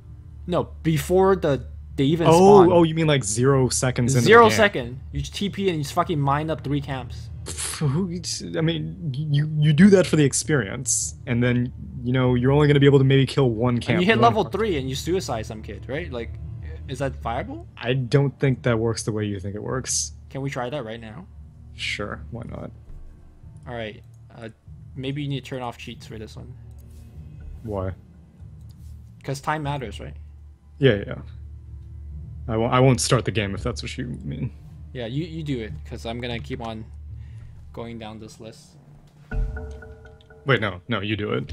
I do it. Because you do, I'm not a pro on this whole TP at 0 seconds. You join whichever team you want to do, mine whichever camps you want to mine, and I'll laugh when it doesn't work. Okay. I think it works out better for Dire. Oh, okay, fine. We can do it again. You want to do it again? I give you all the resources you need. We'll go Dire. Okay, I'll get that. Because I want to see if this works. Because I think you're still better off mining like the rune or the side shop or the pole camp the thing or is, whatever. the rune or side shop is not guaranteed. This is, right? Have you seen the Yeah. Techies jungle video where you got level Yeah. 5? Yeah. Yeah, but that was with him stacking camps like 50 times over. Right. So the question is, that's risky in a sense where once you get discovered, you're fucked. Yeah. Whereas this one ideally guarantees you 2.5 levels instantaneously. Yeah, but that level, I mean, that strategy also involved you being like between the dire medium. Why are you picking Medusa? I pressed Techies and then Well, the things that I do. Yeah, okay, so that strategy involved you being between your hard camp and your medium camp on Dire, which no one's really going to be like, oh my gosh, Techies is jungling, I better go invade the jungle. dude, I checked, bro. I checked. Alright, let me not mispick Techies this time. Yeah, how about that? I can't believe we're doing this in patch log analysis. This is high level patch log analysis. No more phoning it in. I've seen many a comment on many YouTube video of you being like, Lumi said this, but that's not really true. I'm So sure we it's- said like 8 things that is not really true. Maybe you did. I'm 100% accurate 100% of the time. Dude, you don't even know the secret tech of level def on skill saving, please. I know it. I just choose to ignore it. I see. Alright, do we all start or something? Come on. No, I thought you said you wanted to do this legit. You don't want me to Oh, cheat. yeah, You're no, gonna I'll sit through start. this fix. So how's it going? How are you? How's this? Is this patch log analysis? You know, is this patch what you were hoping it would be? I mean, Tekken got nerfed, so, you know, yes. I thought you were picking him though. You should be sad that he got nerfed. Or was it more of like if you can't beat him, join him kind of thing? I was picking him mostly to learn how he works, so Oh, I okay. could be better equipped for him. That's But what I've learned is that he's so easy. So Yeah, I haven't I learned mean- anything to... Yeah. The only time I ever truly got mazed by Techies is we were behind so much and like a highly ranked MMR, and this 6K Techie just slowly carried us by like getting random picked off all over the map. And it was amazing. It was like one game that was good, and then all the other Techie games are shit. Yeah. Gotta go. Gotta get your TPs. Oh my god, there's no time. Oh, What are you yeah. doing? Oh my god. Oh, I accidentally had WTF mode on, but it's off now. Oh, can you buy me courier? Because I got extra tangos. Wow. Well, I don't buy the courier. Wow. Oh yeah, the new clarity. Oh yeah, the new clarity. Yeah, that's gonna take some getting used to. Go Stumpy, go. I don't know how many landmines I need to clear a camp. Why are you doing the medium camp? Why would you not do the hard camp? Because I need to stand here to get experience on both instantaneously. I can't miss the experience, right? No. Wait. Oh, so you're gonna do both camps? Okay. Okay. So let's see. Three mines should do 450 damage. Let's say you get the centaur. Centaur is what, 600? It's I more mean, than ideally I that. have this figured out before I do it, right? Ideally, yes. Centaur has 1100 HP. Oh fuck. So, yeah, you know, this might not be... He has 4 armor, too. 4 armor, wow. Wow, that adds up. So I have what, 30 more seconds? No, 40 more seconds. 40 more seconds. I'm gonna go check the rune. Thank you, Tsunami. Well done. Oh god. No! What a scrub. No one saw a thing. I don't even know if this is the right spot. I don't think it is. Yeah, I think guess, it's a little bit deeper. I got 6 landmines. It's probably not even doing the max damage. Alright, I'm hype. I'm excited to see how this turns out. Oh, I don't think I have time for one more mine, do I? No, I don't. I don't. Yeah, no, you don't. Alright, let's see. Let's see. Okay, that was pretty good. Level 1, almost 2. Kill this guy. Well, I didn't place it right. If I place it right, this guy would die. And if I place it right... Sure? Yeah, I'm sure. I placed it over here. They spawn over here. You sure? Alright, I just want to know what experience I would get, right, by killing. Alright, so level 2.5, and then was there anyone left over here? Level 2 3/4. Well, I get a great spawn here, right? This is the best spawn. The Stater. That's true. Yeah. Mud golems would have been awful for you, I think. I don't know, actually. Mud golems might be okay because they may, since it's not perfectly stacked, they won't detonate all at the same time. I don't know. But that was definitely so the best is this bad, right? You get It's not bad. level It's not as 1.5 bad as I thought. instantaneously. Yeah. And then you save for some gold for boots? I don't know. I don't know if this is good. It's interesting. I'll give you that much. I'm making a fucking jungle guy on Techies. Expect it to be out. It's coming. I'm sure. It's But gonna thank fucking you. break Dota. Alright. Terrorblade. Terrorblade. Oh, I played Terrorblade in a. Alright, you talk about it. I'm fucking tired. All right. Let me break down some Terrorblade once I figure out which tab I was at. Okay. Removed temporarily from Captain's Mode. Basically, this means that the hero was formerly pickable in pro games and is now no longer pickable until the near future. Important change. Okay, Reflection now affects all enemy heroes in a 900 AoE. It's basically a ground-targeted spell. Well, you don't target it. It's a self-cast spell. You just press Q. Everyone in a 900 AoE, every enemy hero in a 900 AoE will get one of their little reflection illusions that you remember seeing. Except the slow got reduced massively. It used to be 60% at level 1, actually like at all levels, and now it's 25% at all levels. And the cooldown got reduced. Okay, so real fast. You rarely ever cared about other targets, right? Yeah, most of the time you only cared about one person. Right, the way that Terrorblade works is because he has massive single target damage, you just want to slow one person and kill that one person. Very true. Okay, so far it seems bad. For ganking capabilities and laning capability, well, okay. Technically, it's not a straight nerf to the laning capabilities because Reflection only costs 50 mana. And so you can kind of spam it, but it's not really worth it. But it's a good lane control spell to an extent. Especially because if people are chasing you, which is a pretty common thing as a squishy Terrorblade, you can just hit Q and slap a 25% slow on everyone who's chasing you in a 900 AoE. That's pretty good. It's pretty good. And it also cancels Blink, because the attacks will be, or the illusions will be attacking them. Yeah. So it's not awful for that. It's more defensive oriented now than offensive oriented, basically. Well, offensively in the late game, if they're getting Radiance, you're getting Radiance.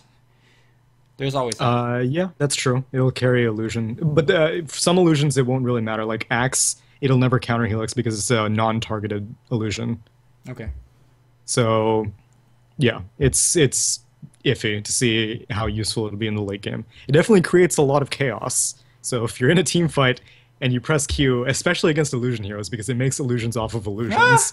And so if there's a Phantom Lancer on the enemy team, suddenly everyone's computers are going to crash if you hit Q. Okay. So that's one change. At least, hopefully now, I think it's worth getting 1 point in early on. It's not worth maxing, but it's at least worth getting 1 point on early on. Second change. Conjure Image illusions are now known as illusions to enemies. That's just like the hybrid change. It's just like Darkseer illusions. Basically, you can tell which one's the real one. Boo. Yeah, and now the cast point is reduced significantly. This is really big. You can definitely feel it. I didn't even know it was 0.5 seconds before. That seems obscene to me. But it's a lot easier to cast Conjure Images on the go now. Then the Metamorphosis change. This is the most significant one.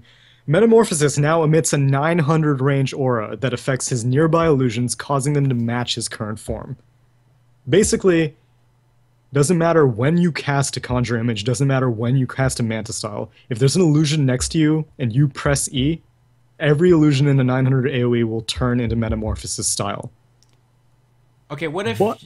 you grabbed an illusion rune, you walked away, you metamorphosis, and you walk back to those illusion runes? It's not cast. Metamorphosis isn't based off of where you cast it. It's based off of where you are.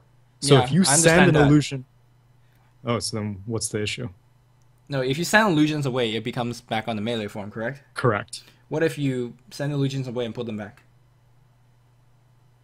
They'll keep swapping. Okay. Whenever they're in that aura, they'll turn into your form. So no If one they're- knows whether it's the you or... No, actually they would know, because For an known illusion as rune, they won't know. illusions. Yeah. But for a Conjure Image, they would know. Okay. But regardless, well, in Manta Style, they wouldn't be able to tell you anyway. Yeah. The main thing is that now Terrorblade can't split push as well. Ah. Because you used to be able to just throw up your Manta, throw up a Conjure Image, Correct. hit Metamorphosis, and then leave. Now you have to stay and police your illusions, otherwise they're going to go back into a melee form. Correct. Yeah.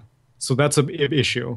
The flip side is that now you can kind of be a threat in lane, because if you just idly cast a Conjure Image and your illusion's just chilling, suddenly you hit E, and now you have two Terrorblade, well, one Conjure Image and yourself that are in Metamorphosis form. Okay. But you could technically do that before by just casting Conjure. Now you need a precast Conjure Image instead of casting a Conjure Image like right when Metamorphosis is about to run out. Because people always used to just... I think you used to be able to cast 4 Conjure Images during the duration of a Metamorphosis. Now you just precast 1 Conjure Image, hit Metamorphosis, and then do your thing. Okay. And then I don't- Sunder got buffed. Yeah, that was a buff. Flat buff. At least, yeah, it's mostly a buff. 55 or 550 range is a big deal. So, what's the don't- verdict? I don't know, because it's kind of like PL's change, and I think that it changes how you have to play Terrorblade fundamentally. Right. And the thing is that I don't know how you play him now, because you can't really play him as a team fighter still, because his illusions are still crazy squishy. You may be able to have more damage on them on demand with Metamorphosis matching, but they still have like 10 HP. So maybe you just play him like a Lycan now, where Lycan sticks around with his units and then takes towers, crunches through them, and then leaves, goes into the jungle, does his thing. I don't know. It feels like you have to do something with his reflection spell. It feels like The he's way that fighting in the- oriented. Yeah, well, in the bot game that I played, it was a really good panic button. In that if people were starting to get on you, you're just like, fuck it, I'm pressing Q, I'm done with this fight. No, Which the is way kind I- of like what you... The way I'm seeing it is like you smoke with a CM Nova's 3 people. You walk in, you reflections. Yeah, but then you have to be in the middle. 900 AoE. It's not that bad. Well, 900 It's- AoE is not as big as people think, but it's essentially 450 radius, right? Like it's Yeah, which It's not isn't that that good. much. That's like your auto attack range in Metamorphosis. yeah. So you need to be in the middle of the entire enemy team when you're doing that. All right, that seems pretty bad. Yeah. If it got an AoE buff, I wouldn't be surprised if this change stays, and then if he does get added to Captain's Mode in this state, that Reflection AoE gets buffed. I Because don't none think of the so. other changes are that good for him. The way how Ice Rock normally nerf/buff heroes, that when a new hero comes out, and obviously Terrorblade is not a hero, but a newly concept hero comes out, he generally over buffs the hero, so more people will try it out.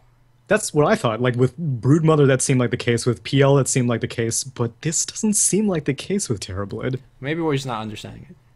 I can't think of many situations, let alone the reflection changes. Just the Metamorphosis change eliminates his possibility as a split pusher, at least a safe split pusher. He can do a Lycan style split push, but he can't really do it like ye old PL. Well, the illusion split push has been nerfed to oblivion with the... That's true. Every hero's bad at it now. And Yeah. the fact that it deals reduced damage against towers. But now I don't know what you're supposed to play him as. Time will tell. He's not that great of a mid. I don't think he's that great of a safe laner. He's too dangerous to put in the offlane. I don't know. We'll see. Okay. Tie Hunter damage reduction, or sorry, armor reduction. Great. Timber Great. Salt, better cooldown. Rearm channel time reduced. Oh, dude, the chakra thing with whirling death, double whirling death, pretty much. That's actually a ton of damage. Although Yeah. you need a reposition for if you want to PR damage on both. Yeah, It's that's the true. first These will whirling probably death cut down will- all the trees. Yeah, Yeah, cut that's down true. the Still will. You can't regrow the trees. All right. Rearm reduce time. That's pretty big for a Tinker. Okay, there was a WebM that I saw of a Tinker with Guardian Greaves, Soul Ring, Ag, and he was basically able to cast rockets on a 0.75 second cooldown like 10 times with his mana pool. Because apparently Guardian Greaves gives you... Did you know that Guardian Greaves gives you mana back every time you rearm it? No, I It did doesn't not. give you the mech buff back, but it gives you the arcane mana back. Okay. So I need to find it. I don't remember where So I saw basically, it. you just pay for the rocket mana cost over and over again. Yeah, pretty much. Cool. Oh, here it is. Okay. Let me... Requires you to get a Greaves on Tinker though. It's true, but I mean, isn't Soul Ring just better? okay, you watch this and you give me the verdict. We'll put it on my stream. I don't know how much this simulates a real life game environment, but it doesn't. seems pretty good. It doesn't. Yeah, what's inaccurate? I mean, the Greaves. Yeah, I mean it is like a 6. Oh no, he has 5, to 10. he has to Soul Ring on top of that too. Yeah, so you always get the Soul Ring. Yeah. I mean, he doesn't even really need the sheepstick in this thing. That maybe gives him like a few more extra casts, maybe like 2 more extra casts. I'm not saying that this is going to be the thing, the new meme, It's not if the you will. thing. But I mean, this is. I mean, you're saving 0.25 seconds for a Tinker. That's actually a pretty big deal. Let's Yeah. leave it at that. Yeah, Yeah. is good buff. Okay. Tiny strength increase, int increase. Cool. Yeah, 3 int, so what? 39 more mana. He needs it because you used to need to get GG branches to do your Avalanche Yeah. combo Oh yeah, level that's 2. true. Actually, Now you don't. that's true. Awesome. Okay. All right, Tree and Protector. Mana cost reduced from. Okay, great. He needs mana help. Yeah, For speed attack increase. Is this anything significant? Not really, right? not really. Okay, Tusk. Ice Shard mana cost now increased. Great. Good. Snowball max launch time reduced from 4 to 3, so you can't just Imprison hide in your team. snowball and Yeah. basically get rid of all the stuns and silences. Frozen Sigil no longer goes through spell immunity. Great. That's big. Aghanim Scepter kick now deals 200 damage Good. That's the way it should have been when it was because introduced. there was no reason to get it. I Yeah. think that's not enough. Well, maybe it is. I feel like It should just be a crit, like the punch. I think that would be Except, too like, strong. It's just essentially doubling your damage. But Uh, maybe the 200 damage is at a good level. yeah, I guess. But I still don't think I'm going to see Ag very frequently. If it was double crit, you would always get it. Yeah, so what's wrong with that? Plenty of heroes have core Ags. And it will be way too strong. It's a double crit that goes to BKB. You gotta keep that in mind. That's true. It does go through BKB. So, yeah, maybe not. Yeah. But whatever. Would you get I Aghanims now? No, you still wouldn't. Yeah. Okay. I think that no, not yet. Do you think that Tusk is gonna fall off now because he was like picked all the time? I don't think he's free. gonna fall off. People are picking him as a support. He's off lane. He's just so versatile. Yeah, I think Ishard needed more of a nerf, but I guess no.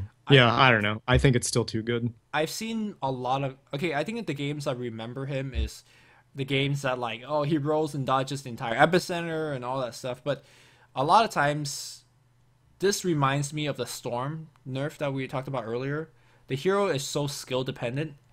On the teams that when they win, sometimes the Tusk feels like did not contribute, or when the Tusk loses, the Tusk didn't do anything. It's true. Tuskar, he's great in a lot of situations, but he's also very, very skill dependent. So I don't know. Yeah. I'm fine with Tusk. I never get Nice. the whole feeling. It's like, oh my god, look at that Bloodseeker running at me. It's so easy. It's I don't know. Whenever I see Tusk in the offlane, it's always a miserable experience. for the Tusk or for whoever who's No, laning for the enemy, because I don't know. He has so many combos with so many other dumb heroes like Centaur or Techies, and then the fact that Ice Shards constantly has you on your guard. That if you just misposition just a little bit, then all of a sudden your entire like positioning is compromised. Especially as a support, if you're trying to harass, then all of a sudden he's like, you know what, I'm sick of your harass. I'm just gonna snowball Ice Shard easy kill. Right. That's fine. That's okay. Can we talk about my favorite hero? We can talk about him. Alright, he's not actually my favorite hero. Aghanim Scepter no longer improves flesh golems. Previously increased damage, amplification, and heal. Alright, so while we at Axe Scepters now increase decay strength seal from 4 to 10. Okay, It's a good buff. so remember that Kunkka versus Alchemist game we talked about? We were getting shreked on by that Kunkka. Until DPM farmed an axe and Undying. Oh boy. And decayed 10 strength from a strength hero. You know how it is? He was in his ult. He was at 50% health and he dropped to like 20% health instantaneously. And DPM's like, oh, what's going on? Oh, it's off cooldown again. Let me use it again. Oh, I get killed? Alright. Yeah, Oh, maybe by the this way, is that chakra combo. It's an AoE. It's a 4-second cooldown. By the way, your Tombstone now suck. Tombstone zombie attacks reduced from 41 to 35. Tombstone now requires a constant number of attacks to be destroyed. 3, 4, 5, 7. So, yeah, It's a you could- nerf to early game, a buff to late game. if you could farm it. Well, no, well, Tombstone is always like that. It's not an ag thing. Oh, sorry. When you said late game, I thought Aghanim said. Oh, no. I'm referring to Tombstone exclusively. And you could now soul rip to heal the Tombstone as well. You're probably not going to see those like minute 3 ultra kills where there's like 80 zombies on the map anymore. Right. But now you will see minute 50 ultra kills. So the question is, can you play Undying as a 1 now? Or can you play him as a mid now?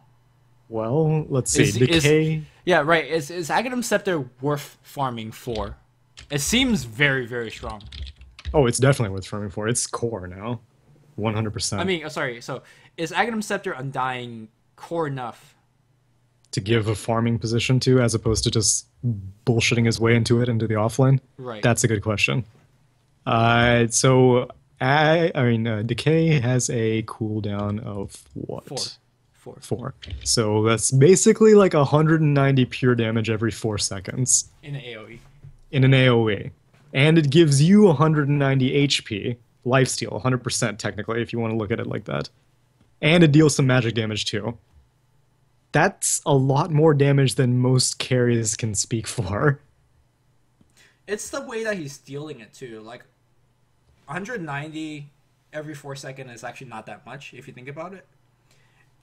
It's just more. It's like a Huskar situation, right? The more he deals, the harder it is to deal against it. The more Yeah. he walks into your team and spams decay, like the more you're losing the fight. Yeah, that's definitely true. So it's scary. I think if he can somehow hold his own mid, I don't know how he can. I don't think he's a very good mid, but if he can, then I would definitely give it to him. Otherwise, I don't think it's enough to force out other positions. Gonna try it. Gonna try mid. Gonna try. I hope it's a success because Maybe on it's- paper, Undying Kato dual offlane, like something like that. unlimited decays. It's like having -1 cooldown on your decay. Dude, like, can you imagine you just like decay 2 here on a team fight with an axe? That's a lot. Like, you will always get chakra magic in the beginning of the fight, right? You walk and you double decay. Like, how do you lose a fight? Pretty obscene. So, gonna try that out. Alright, Ursa strength gain got nerfed. Earthshock cooldown got reduced. Fairy swipe got changed. Oh, multiplier from 2.5 to 2. Yeah. Kind of slows down his Roche a little bit, I guess. Yeah, and then enrage cooldown. I didn't know. I didn't think that this hero needed changes at all, but Yeah. sure, why not? I also don't play Ursa enough to understand if this is very significant or not. It's not. If anything, the Earthshock cooldown buff is probably the most significant thing, which is nice. But most of the time, you're killing someone who's enraged with Fury Swipes, regardless of what the multiplier is. Yeah. So, All right, Venge, 0.5 agility gain. So the thing about Venge is she hits very, very hard, yeah. even as a support. So carry Venge, like, was done like once in a blue moon. I'm not sure if it's good. Carry Venge is like the go-to thing for streamers who are very bored. They go carry Venge, I think. I see Yeah. that very frequently. It's just that the like your ultimate ability to swap yourself in is not very a carry ability. Yeah, that's true. But, I mean, wasn't it buffed recently that now you can swap with creeps even without ag? Awesome. So it's a escape ability now. Yeah, not really. I mean, P has Blink Strike, right? You could blink to your creeps. You still die a lot of times. Wait, maybe I'm wrong. Maybe that's not an actual change. Somehow I remember that being a change. I but maybe think it's just for Clockwork could ag. hook two things now. I don't Yeah, remember. maybe I'm confusing it with that. But I don't know. I don't think that this is gonna make her go be a carry pick, but it definitely makes her a more viable support pick, and she was always very viable, especially last patch. Yeah. Also, Glimmer Cape VS is hilarious because you put it on yourself, you swap, and then you basically immediately go back into Invis again. And then they're like, "Oh, what's going on?" Yeah. Though Solar Crest and Medallion did get nerfed, which was her former go-to items, but I still think she's good. Right. All right. Venomancer buffs all around, apart from a slight bit of damage reduction on his ultimate, Yeah. but a higher duration in earlier levels. So And Illusion Rune is now one of the most amazing runes to get on a Venom. yeah. Viper, agility growth increased by 0.4. Corrosive skin no longer pierced by spell immunity.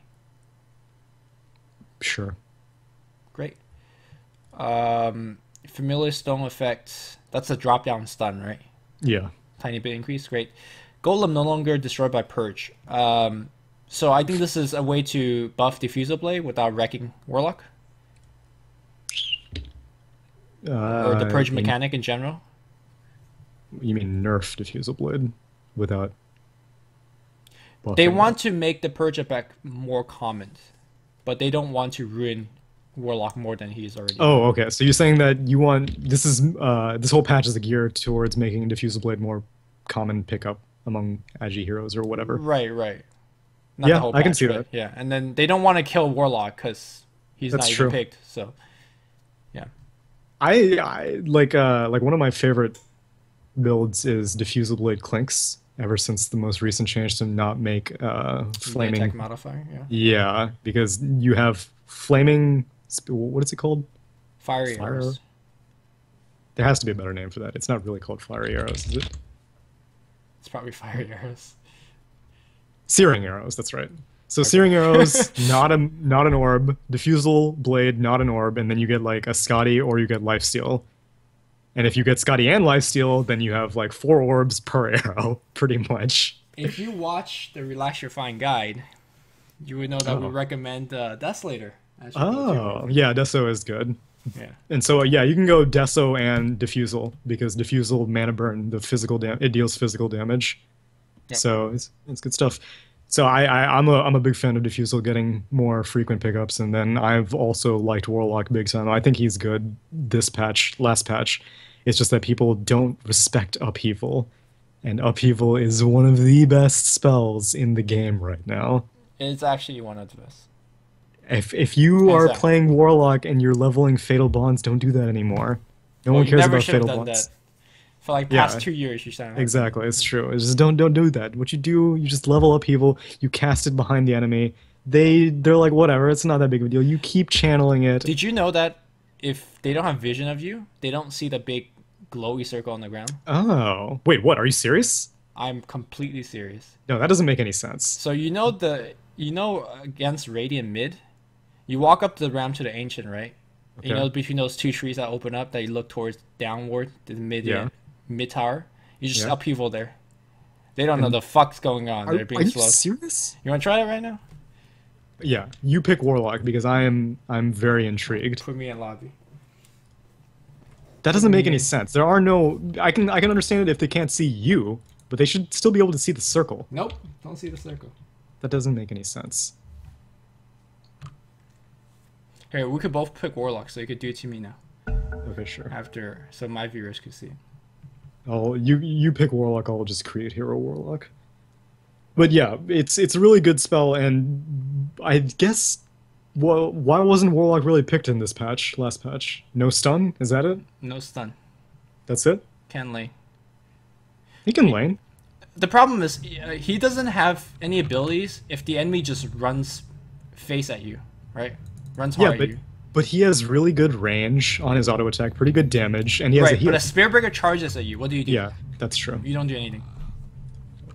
And he's not just bad against Spearbreaker per se, but he's just bad against that type of playstyle. So in a meta where Spearbreaker Tuskar exists, it's just hard. I guess so. Yeah. And I guess it's kind of a dice roll if this dude can ever hit level 6. And hitting level 6 is very important for him. Well, hitting level 6 is one thing, but your cooldown is the other thing. Yeah, that's true. No, I definitely see this. You see this? Yes, I see this. I don't know what kind of gibberish. Do you yes. see me? I don't see you, but I see this. You see the hands on the ground grabbing? I see the hands. I see the radius of the entire thing. I see it all. You sure? You want to? Why don't you come down here? Go wherever. Alright, go like over. I believe you. I believe you. God damn, I'm still so slow because this aura is just too good. Go into the river. No, I don't see you anymore. Just Okay, fine. Oh God. See? What is this glowy thing? There's hands on the ground. This is so hentai. Alright, we're done. But now, yeah. So I don't know what kind of gibberish you're babbling about. Maybe it was one of those patch where they forgot to put in the animation. I don't know. It was reborn. Maybe you got reborn. Anyway, yeah. Upheaval. Good spell. Warlock. Good hero. You should pick it. Alright, Weaver. Got a little bit of mana help, which is actually pretty significant for him. The hero runs out of mana pretty quickly. Did you ever... Okay, so I used to be on the fence. I used to skip a value point in Swarm. Now I think it's worth it in lane. You always get a value point in Swarm. At worst, you could use it as a scouting too. Yeah, but like, so if you're in a 1v2 and you're doing pretty well, I used to just put extra points into Shikuchi and Geminate attack. But now I think Swarm is worth it. Because Swarm used to cost 100 mana, that's almost 2 Shikuchis. Yes. So now it's on par with like 1 Shikuchi at level 1. It's more of, sometimes your allies help you gank. And it's one of your better ganking tools. Yeah, I guess that's true. Also, it's more like, a big part of Weaver's playstyle is you TP into a tower where fights are happening. And Swarm is your most immediate impact spell on a very low impact hero. So, it's just a value point. I just don't think the extra like half a second of Gemini attack really, you know, make or break. Alright, Winter Wyvern. Curse no longer affects spell immune enemies in the area, but it still affects the primary target. So what that means? What? I didn't even know that it used to affect spell immune enemies. Yeah, it used to be like an axe taunt, right? It just affects everybody. Right. So now you cast it on a CM, the BKB Phantom Assassin next to her would not care. Can you still target it on a BKB unit? Yes, and the CM is forced to attack on the PA. Oh, okay. So it might seem like, oh, so instead of targeting the CM, you just target a PA. The problem with that is generally when you target on the CM, you guarantee yourself a 4v5 because the CM in the old patch just dies. Mm-hmm. And not only does she die, you still disable the PA for a long time. Yeah. In the new patch, you could disable the entire team essentially. You could disable the PA and the Crystal Maiden, but nobody dies. Right. At least without your teammate putting more damage. So it might seem like it didn't do much, but it actually did a lot. And generally the people that's getting the BKB are also the people that won't get damaged too much by their allies' physical attacks, at least. That's true. Yeah. So basically it's like the best case scenario of Winter's Curse is essentially you're killing somebody and you're disabling the whole team versus just disabling the whole team. It's like a black hole without damage or a black hole that kills somebody, I guess is the best way to... Do you think that she did need a nerf? I think she's very, very strong. I think all of her spells are strong. Yeah. Speaking of other spells, Splinter's Blast got a stealth buff because now you can target siege creeps. Ah. Yeah. You often don't have a shortage of things to target. Yeah, that's true. Yeah. But whenever an enemy is running away, I guess siege creep is the closest target to them. Or usually. the biggest thing they're easy to click. Yeah, also true. Yeah. Also, so Glimmer Cape got nerfed, so do you think that impacts her professional standing, maybe? It affects her pub standing. Glimmer Cape is my go-to first item, always, after Arcane Boots. Not always, Mech is the other one. But Yeah, Glimmer now wrecked. what a shame. But I might get some Befusil Blade now. Well, we'll see. Alright, Witch Doctor. Death 4 damage now increased, and it no longer bounces. So it makes up for the damage increase. I think Now- it's a nerf. Do you think so? Yeah. Yeah, I think so, yeah. The bounce actually outputs way more damage. It's I guess maybe it's a nerf to level 11 Witch Doctor. I mean, it's a buff to level 11 Witch Doctor. It's a nerf to level 16 Witch Doctor. Yes. Which actually, most of the time, you don't get to level 16.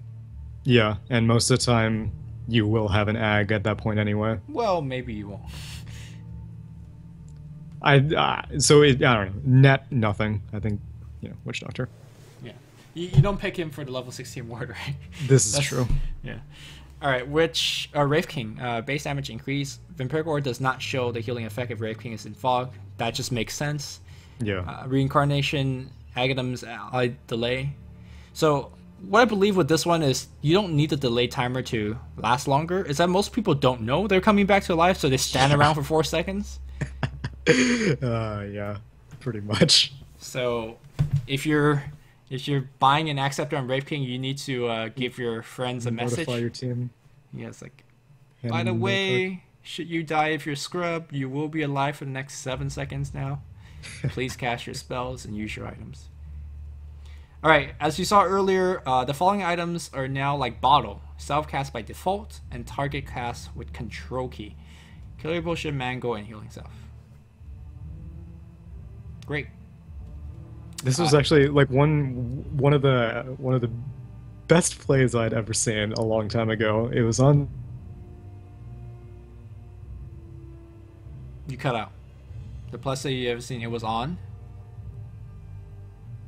Oh, Skype just died. Oh, Skype. I'm gonna recall.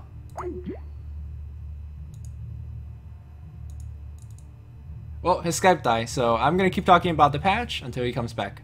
Aegis now provides temporary ground vision near death while reincarnating. So, I'm not sure if you know this, but when you're reincarnating with Aegis and you have no allies around you, it's all pitch black. So, if you're surrounded by everybody when you reincarnate, you die.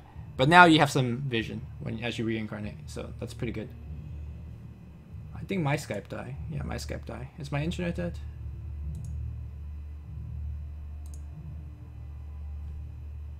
My internet's dead. But we're recording locally, so we're good. Alright, Bloodstone. Respawn time reduction from 4 charge... 4 per charge to 3 per charge. Bloodstone no longer reduce gold loss on death. And Bloodstone no longer grant vision experience where the owner dies. So, most of these are Bloodstone nerfs, as you can see. And I think this patch really needed a Bloodstone nerf on Leshrac, on Storm. And even Lina's are getting Bloodstones now. I'm gonna quickly check my internet real fast to see if I can get it back. Am I back? I think I'm back. Let me call. Here we go. Call died for 5 seconds. I talked about Aegis and Bloodstone already, but you were telling me a I was great telling play. a great story. You just keep on plowing through. Yeah. What's Well, the I great already- story? It's too late now. The window is past. All right. Bottle now restores less HP. Great. Great. Crimson Guard cheaper. Awesome.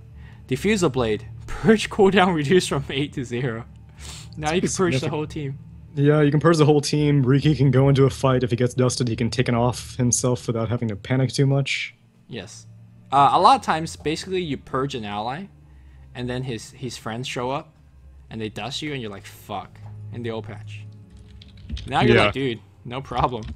I purge you, I purge myself, purge you again, man. And then I go in this. I guess the flip side is that you're gonna see Diffie 2 really soon now, as opposed to how it got stalled out, because people are going to be a lot more overzealous with usage of the blade, I think. Drum's endurance active buff increased from 20 to 25 bonus attack speed. Great. Great. Dust. Cooldown reduced by 30 seconds. This is huge. Okay, explain to me how it's huge because I don't really see it.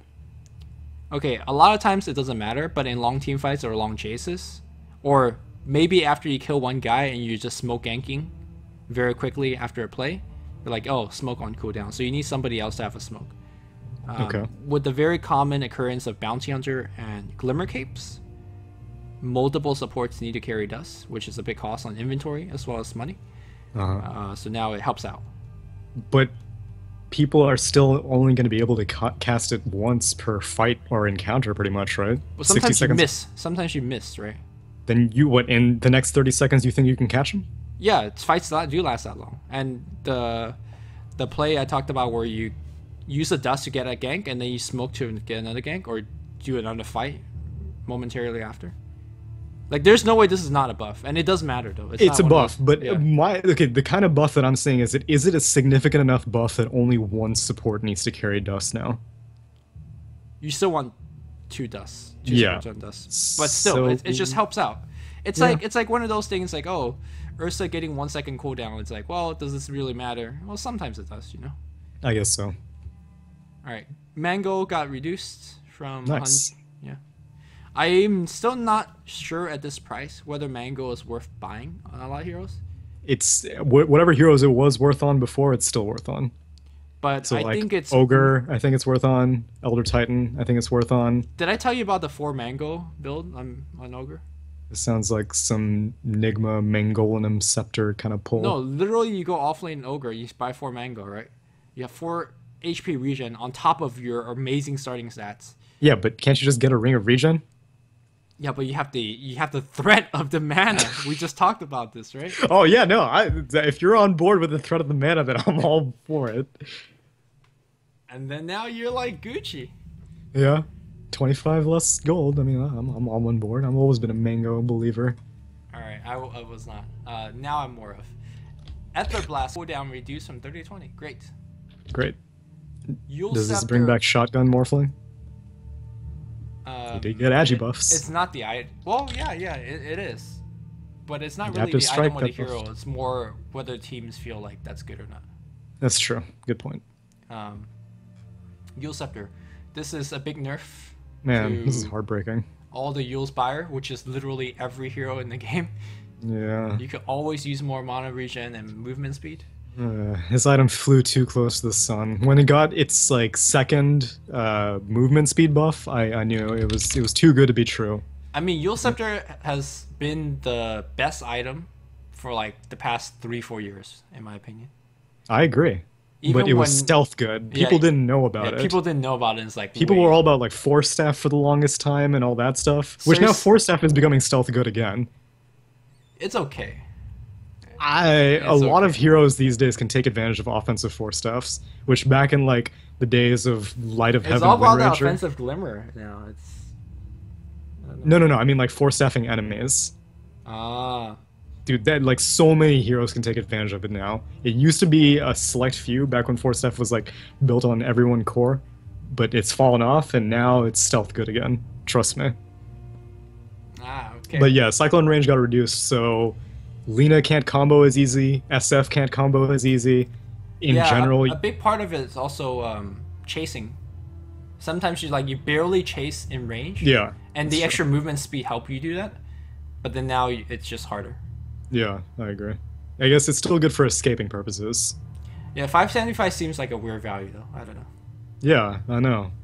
It's like Maybe not some- 600, I not don't know. 550. That's strange. 570. I wish I could be a fly on the wall whenever they're making these changes. And they're like, how about 2.2 end game? They're like, I love it. Perfect. Let's do it.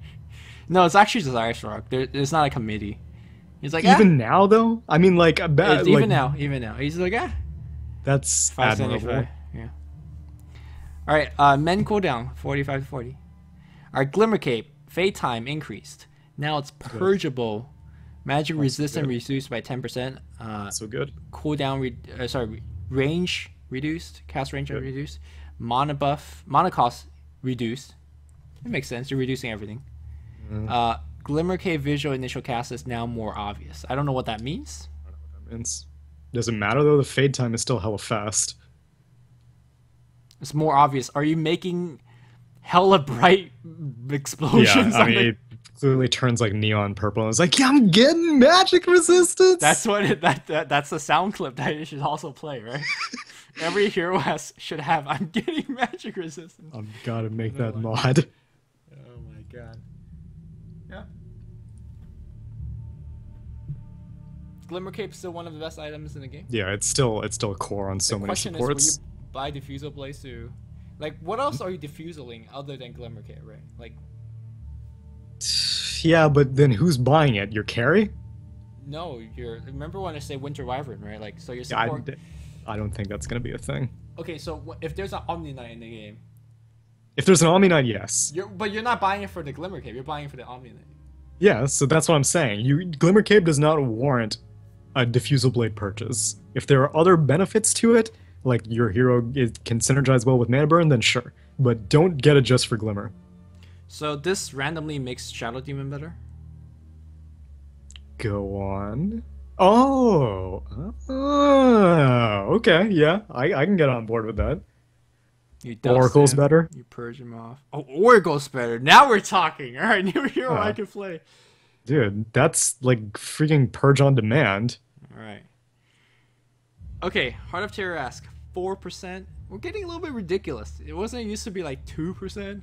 Yeah, let me check, because this is the second buff it's gotten back to back, because everyone was like Scotty used to never be built by everyone, and then one day someone was like, dude, this is 2 ultimate orbs and a point booster. It's giving me a lot of stuff. Don't forget And that then no one ever Venom. built Heart ever again. Yeah.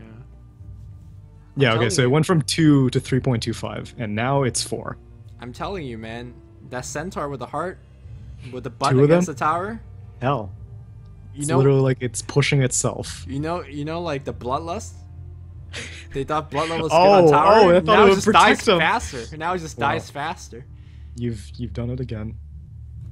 Heaven's Hover could be disassembled. I thought I didn't you know always- it. I didn't know it used to not be able Yeah, to. I thought you always could have been. What are you talking about? But I mean, do you ever want to disassemble it? You're gonna build a Sanjin Yasha before you build a Halberd anyway, and you're gonna keep the evasion anyway. So why would you ever want to disassemble it? Maybe you want to go late game butterfly. I don't know. On your Sure, strength okay. hero. All right. Helm of Dominator now sets the maximum health of 1400. Minimum health. Ah. Ah, Okay. I think this is hilarious Why? because now you can dominate the little range satyr, Oh, dude. and it has 1400 HP. That's on actually it. sick. Well, you know, sometimes like you stack with that creep, right? And then they try to kill it, and they're like, Yeah, "Wait, it's true. why is it so tanky?" And like, let's see. So what did it used to do? Dominate used to grant 250 HP. So this is also really good for Clinks, because now you can just dominate on the go, death pact it instantly, Holy shit, boys! keep on Is chugging. that the new orb? No, that's also the new orb. No. You can ask your friend to buy a Denominator and feed you constantly. Yeah, that's true. Yeah. But I think it's and the kobold creep is a little bit more viable. The move speed creep, Oh, dude, that because is that sick. thing used to die if just someone farted on it, but now it can actually stick around in a fight. And now you can eat it. Yeah, exactly. Okay, so all these items are small change, so I'm not gonna read it. How much iron? Helm of Iron Willows and what? Armlet and what else? Armlet, Helm of Dominator, Veil of Discord. Oh, okay. Oh, wait. So then, did Veil get reduced like 2 times over then? It reduced like every patch. So Veil got reduced by 200 gold, and this thing got reduced by 50 gold. So Veil got reduced by like 250 gold. I see you could do math. I had my calculator out. Alright. Alright, I'm skipping down to Medallion and Solar Crest. The big thing is that you can't target smell immune enemies, making BKB strong. BKB got strong, very strong this patch. Lots of buffs. And also, value against Roshan is reduced by half. Thank God. I really hated how it was pretty much core that your team needed a medallion if you wanted to take Well, Roche here's the before thing, 20 right? minutes. Let's say you want to take Roche early. Do you just say, all right, I got Medallion, let's go? Is that still the thing? Or? It's still a thing, but I think the window or at least the timing has changed. You used to be able to do it with 5-man win a team fight at like 15 minutes and be able to do it if you had a medallion Oh, by it then. used to just like you don't even need to win the team fight. You just smoke it and you just do it. That's true. They have no Yeah, time to exactly. react. Now, It now used- you have to win the team fight. Right? You have to plan it out now. Yeah. Okay. Mjolnir, chain lightning counts increased. All right, more buff. Yeah, I Windshard. don't really. I mean, I guess this is kind of good against PL. Yeah. Windshard no longer requires a recipe. I think the recipe was like 400 or 300. 600, 300. Okay. And it was cheap. It was really cheap, which always had me wondering like, why does this thing even have a recipe? Well, I can't load it, but it was really cheap. So now what, it's just 2 hyperstones. Was that just 2 Hyperstone? Yeah, 2 hyperstones and a recipe. Recipe was 300, so now it's just 2 hyperstones. They should make this disassemblable then. Why? How often are you accidentally going to have 2 hyperstones? My AC Mjolnir, please. Alright.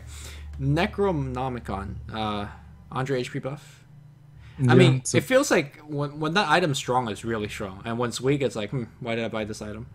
yeah.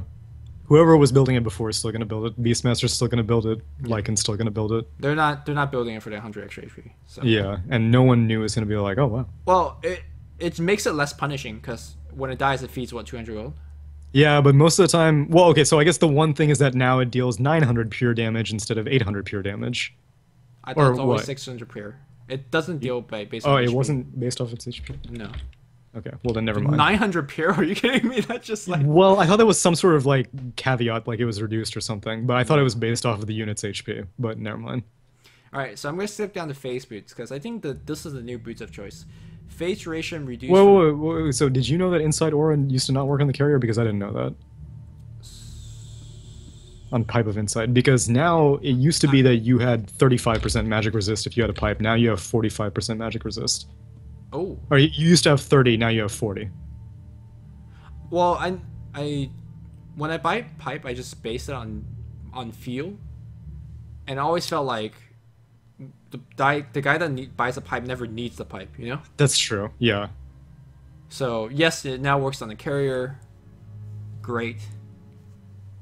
Now Yeah. my Bristol I back don't could know. have more. I just wish that, because pipe like never gets picked up anymore, and everyone always makes fun of me whenever I build a pipe, unless if it's against like a Zeus or a Sand King or something Dude, like pipe that. is so good But then why does no one build it? because I think Mech Arcane. Mech Yeah, is Guardian better. Greaves. There needs to be a Guardian Greaves equivalent for pipe, and then I think it'll come back. What? Like Oh, some you sort of mean boot. it combines? Yeah, I a see. boot, a pipe boot, Well, if you will. Guardian Grease never needed a Meg never needed a Guardian Grease though. Meg is just Meg. All right, phase boots. Yeah. So yeah, face boots now makes you move fast. It's for a shorter duration, but generally that short duration is enough for you to get you out of harm's way or give you the gap close that you need. Most of the time, people wouldn't really phase for the full duration if they were chasing. They would usually cast a spell, Exactly. and so you break the phase anyway. Yep. Though the weird thing is, I don't know about this whole different speeds for ranged and melee, but whatever. Well, melee heroes need to get closer. So do you think that this is enough to maybe bring Lifestealer back? Yeah, I had a fun time playing Face Drums SMY Lifestealer. So you did go phase that game. Yeah, Face Drum SMY. I was moving at 500 MS. Could you feel it? I was moving fast. But I also had Bloodlust on me half the time, so... Well, so you'd finished late phase boost by the laning phase. Could you feel it then? Sorry, so how this game, how it went. I finished phase as I was getting level 6 and exited jungle, and I was in like ancient. Oh, and then you just went straight to the ancient and then Right, proceeded to so that. I didn't- Okay, feel anything and I had Bloodlust then, so I was moving at 423. I got you. So... Attack speed reduced on treads. Yeah, most of the carriers are building treads now, so... Yeah, I actually felt it. That one game that I was testing out Terrorblade, I could feel it. Because that's what, basically like a glove of haste, less of speed, right? Yep. So, I mean, I definitely feel it whenever I pick up a glove of haste in the side shop. Chop cooldown. So you could D-mine now. Yeah, it's true. I think it's actually more... Like, if there's a Techies in the game... Oh, no, never mind. I'm crazy. Glove of haste is 20 attack speed. Yes, not 5. Hey, you agreed with me. Don't give me that. It's been 3 hours we're doing this. I'm just saying yes. Okay, fine. Crawling Blade. If there's a Techies in the game and you're CM, I think you pick up Crawling Blade. But she can already kill it, right? I mean, because mines aren't going to detonate if you kill them now. Well, in also general. the thing is, it kills wards. I guess that's a melee hero, right? You always pick it up.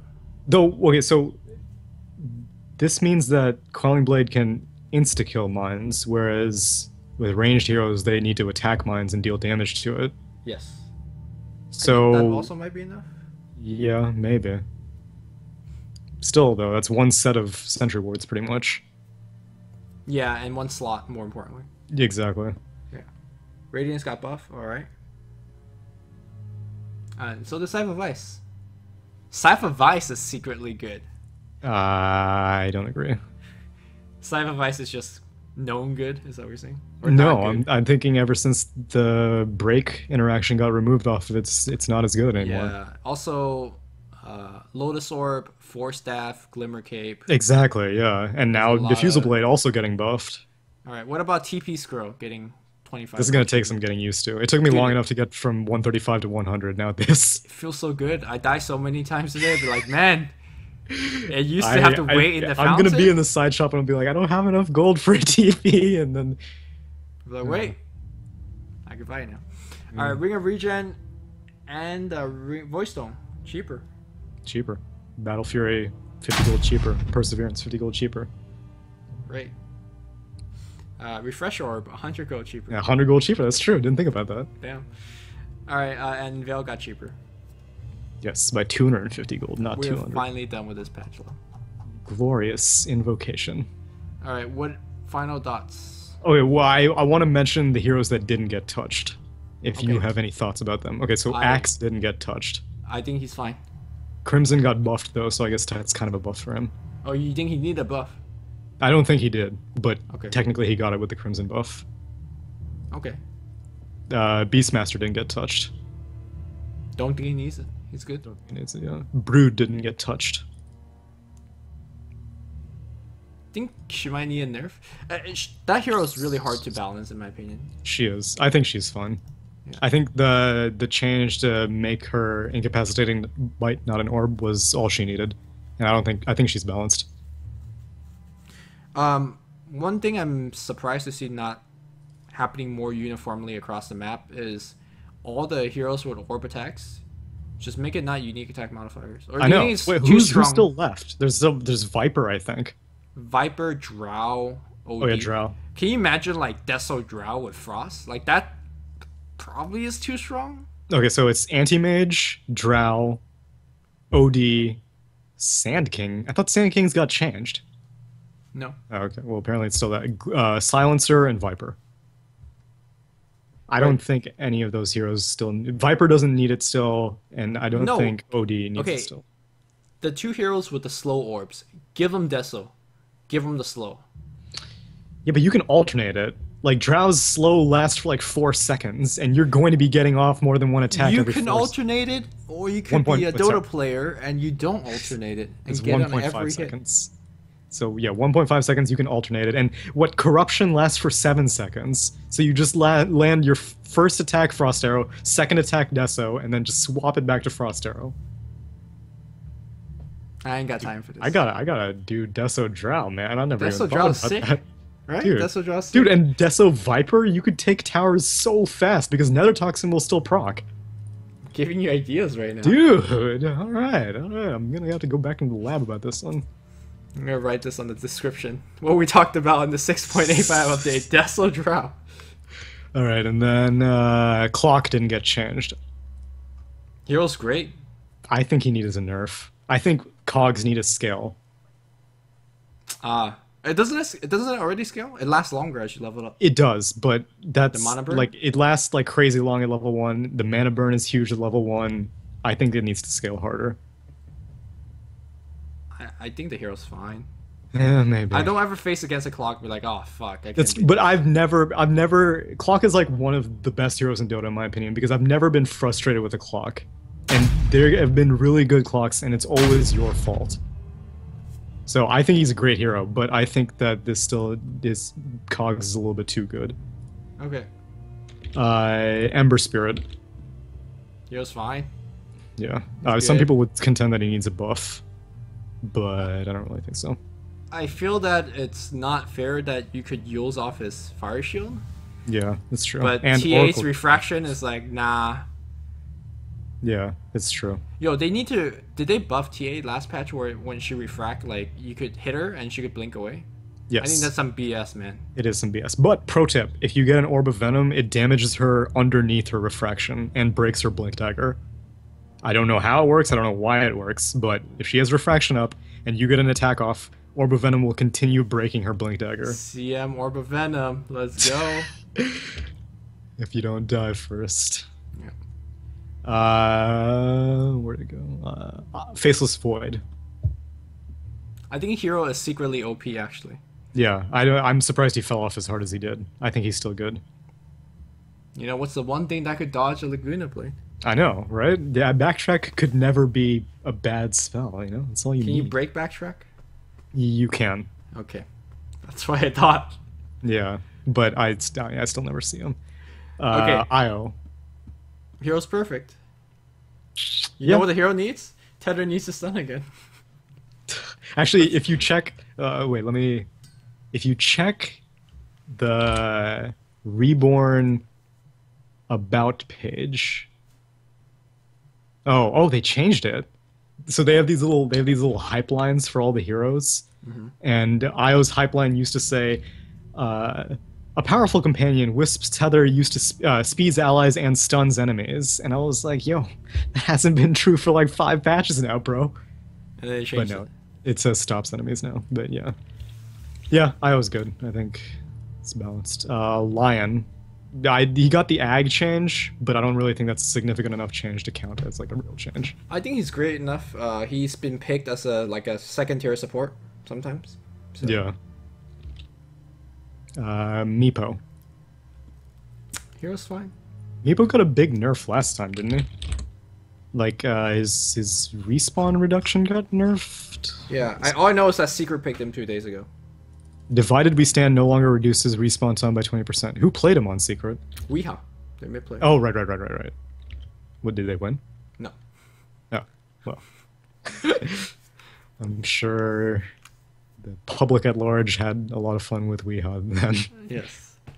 As they Alright. always do. Razor didn't really get changed. It was just that the smooth reduction off of static That's link. actually a buff, because sometimes you link for like half a second, and then they walk away. Yeah, but then does that 12 damage really... Is it really that big of a deal? It makes you feel better. That's true. That's all that matters. I do feel better. SF. The Yules got nerfed and Bottle got nerfed, but SF didn't really get changed. That's the nerf. Yeah. Yeah, I guess so. Your boy Rubik. My boy Rubik. Yeah, a lot of He got people buffed. were like, yo, Nullfield, here are all my sweet-ass reworks. And Ice Frog's just like, I don't care about any of you. He's getting buff every patch, adding new ags, man. It's true. What was that, Batrider Ag? That's like a huge buff for Rubik. Now Song of Siren, better heal. Oh, but man, I didn't even think of one.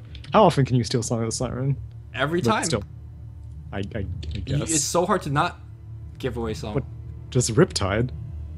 You can't Riptide during the song. Well, mirror image. Most people use mirror image during song. You can't, because ending the song is a song spell. The ending the song... Wait, are you thing- serious? Yes. Are you serious? This is not some upheaval in the dark shit. This Whoa. is real. It's so hard I to did not not give know away that. song. Huh. If a Rubik wants your song, he can have your song. I guess that makes... Oh, okay, interesting. I didn't know that. Okay, cool. Slark didn't get touched. Well, Essence Aura, you know. wrong spell, unfortunately. Dude, it's been a long day. Yeah, it It's is. been a long day. TA didn't get changed. Yeah, she didn't really get touched at all. She's actually been picked a lot now as a Yeah, counter to... especially Lina. now that Waga has entered competitive. Well, she's a great counter to Lina mid. Yeah, that's true. And SF to an extent.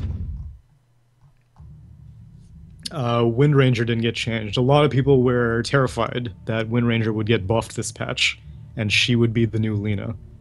but thankfully she didn't get changed. Yeah. Thoughts? Hard to Comments, fail with Wind concerns? Ranger. I think she's a great hero. Do you think people are playing her the way that she should be played with this whole ag Yeah, I think so. maelstrom Deso business? The traditional Wind Ranger with the 4 staff in the offlane or the Mac Yeah. is just very low impact. Your only impact was felt if you hit a 2-man shackle shot. Yeah, I agree. And I think that's the problem that Mirana has right now. Like people have not found a way to play her such that she has impact always. That's true. So, and the only player that has ever done it is Sing Sing. Yeah. So, I don't know. And then, last but not least, Zeus. Oh, well, man. I guess Vale got kind of buffed, but what? Dude, he's so good. What do you need to change him? He's great. I agree. Well, you could say that he's better against Techies now. Ah, that's true. Especially because his attack range used to be garbage, so he used to get hit by the mines even if he demined them. Yep. Good for him. Alright, so then my last question would be the question that most people probably want to hear is who do you think are going to be... You actually have a list of questions? You prepared No. for this? This one, I was casually reading chat in the process. Oh. I know I said I wouldn't, but, you know, you gotta stay with the times. Who do you think are going to be the impactful pub stompers of this patch? Oh, Pub Stomper. Here we go. Yeah, Pub Orko, Stompers. if anybody wants to learn him, because I'm learning He him. was a pub stomper last patch, though. Nothing changed there. Doombringer. Okay. With, Batrider. what kind of any difference to his build? I think you max Scourge Earth instead of maxing Devour. What about items? And you play much more aggressively. I talked about your China Doom build. I Yeah. think Shadow Blade. Okay. Or SMY. Yeah, SMY Shadow Blade probably is the build. Batrider. I think when Batrider first came out, like when he really first came out, people didn't know how to play against him. I think because we haven't seen him for like half a year in pro games or pop games, we're gonna have a little bit of that effect, at least in the first couple of weeks. Okay. Like you're gonna walk up with somebody at Flame Break. I bet you they don't even know that Flame Break is a DOT. That's true. And then you just keep napalming them and they're dead. What else? I noticed some pup heroes I wanted to try out. Elder Titan in the offlane, I want to give it a try. I'm not sure if he's a pup really? stomper. Yeah. He seems very good. Scrolling down.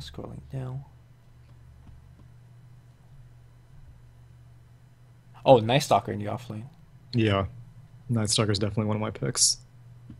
Oh, and I gotta try out the PA Orb of Venom dagger. Yeah. No, actually, Dude, that a lot of shit. people That is it.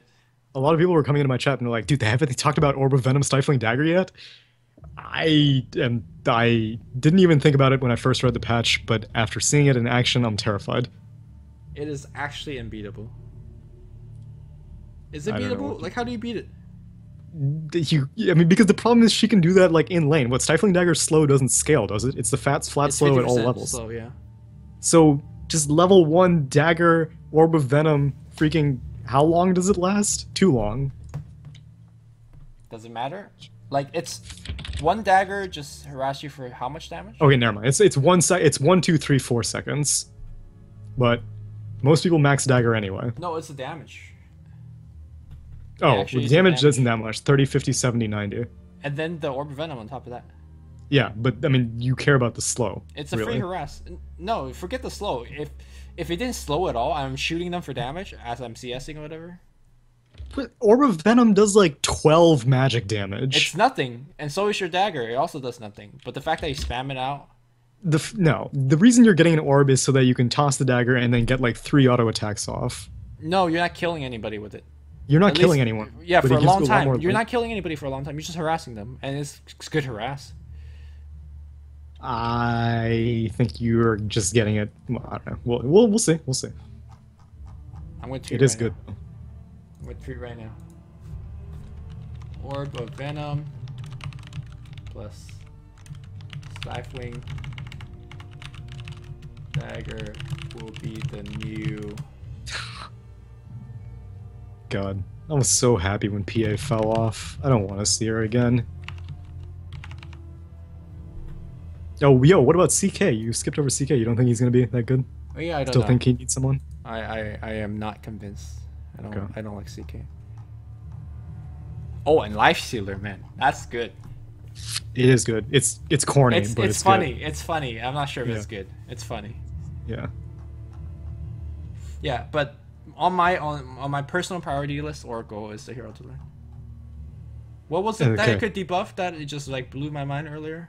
That we brought up earlier. Ember spirits. No, Glimmer. Flame guard. The Oh, fact yeah, that you Glimmer. could debuff Glimmer Cape, my goodness. Yeah, Or purge Glimmer It's Cape. true. And you can purge off Crimson Guard. Ooh. If that ever becomes a thing. No, wait. Alright. Either Crimson Guard or Pipe. One of them you could purge off. At this point right now, I do not care. Let's Nice, call nice. it a day, okay? It's been like fucking 4 hours. If This you is guys- amateur hour for you. How am I sustaining better? You're a veteran of this kind of thing. Dude, I've been awake for like 80 hours now. You don't even know. Alright. If you guys watch it all the way to the end, even past the patch note to the garbage time now. Dude, people eat this up. Of course people are gonna watch it. Okay. I thank you, and so does Tsunami. So yeah. Thanks for listening. Thanks for watching. You can find Tsunami at Tsunami643, and it is 643. That's correct. And you can find me, well, you know who I am. Okay, at LuminousInverse. Maybe people don't know who I am. Alright, we're done, right?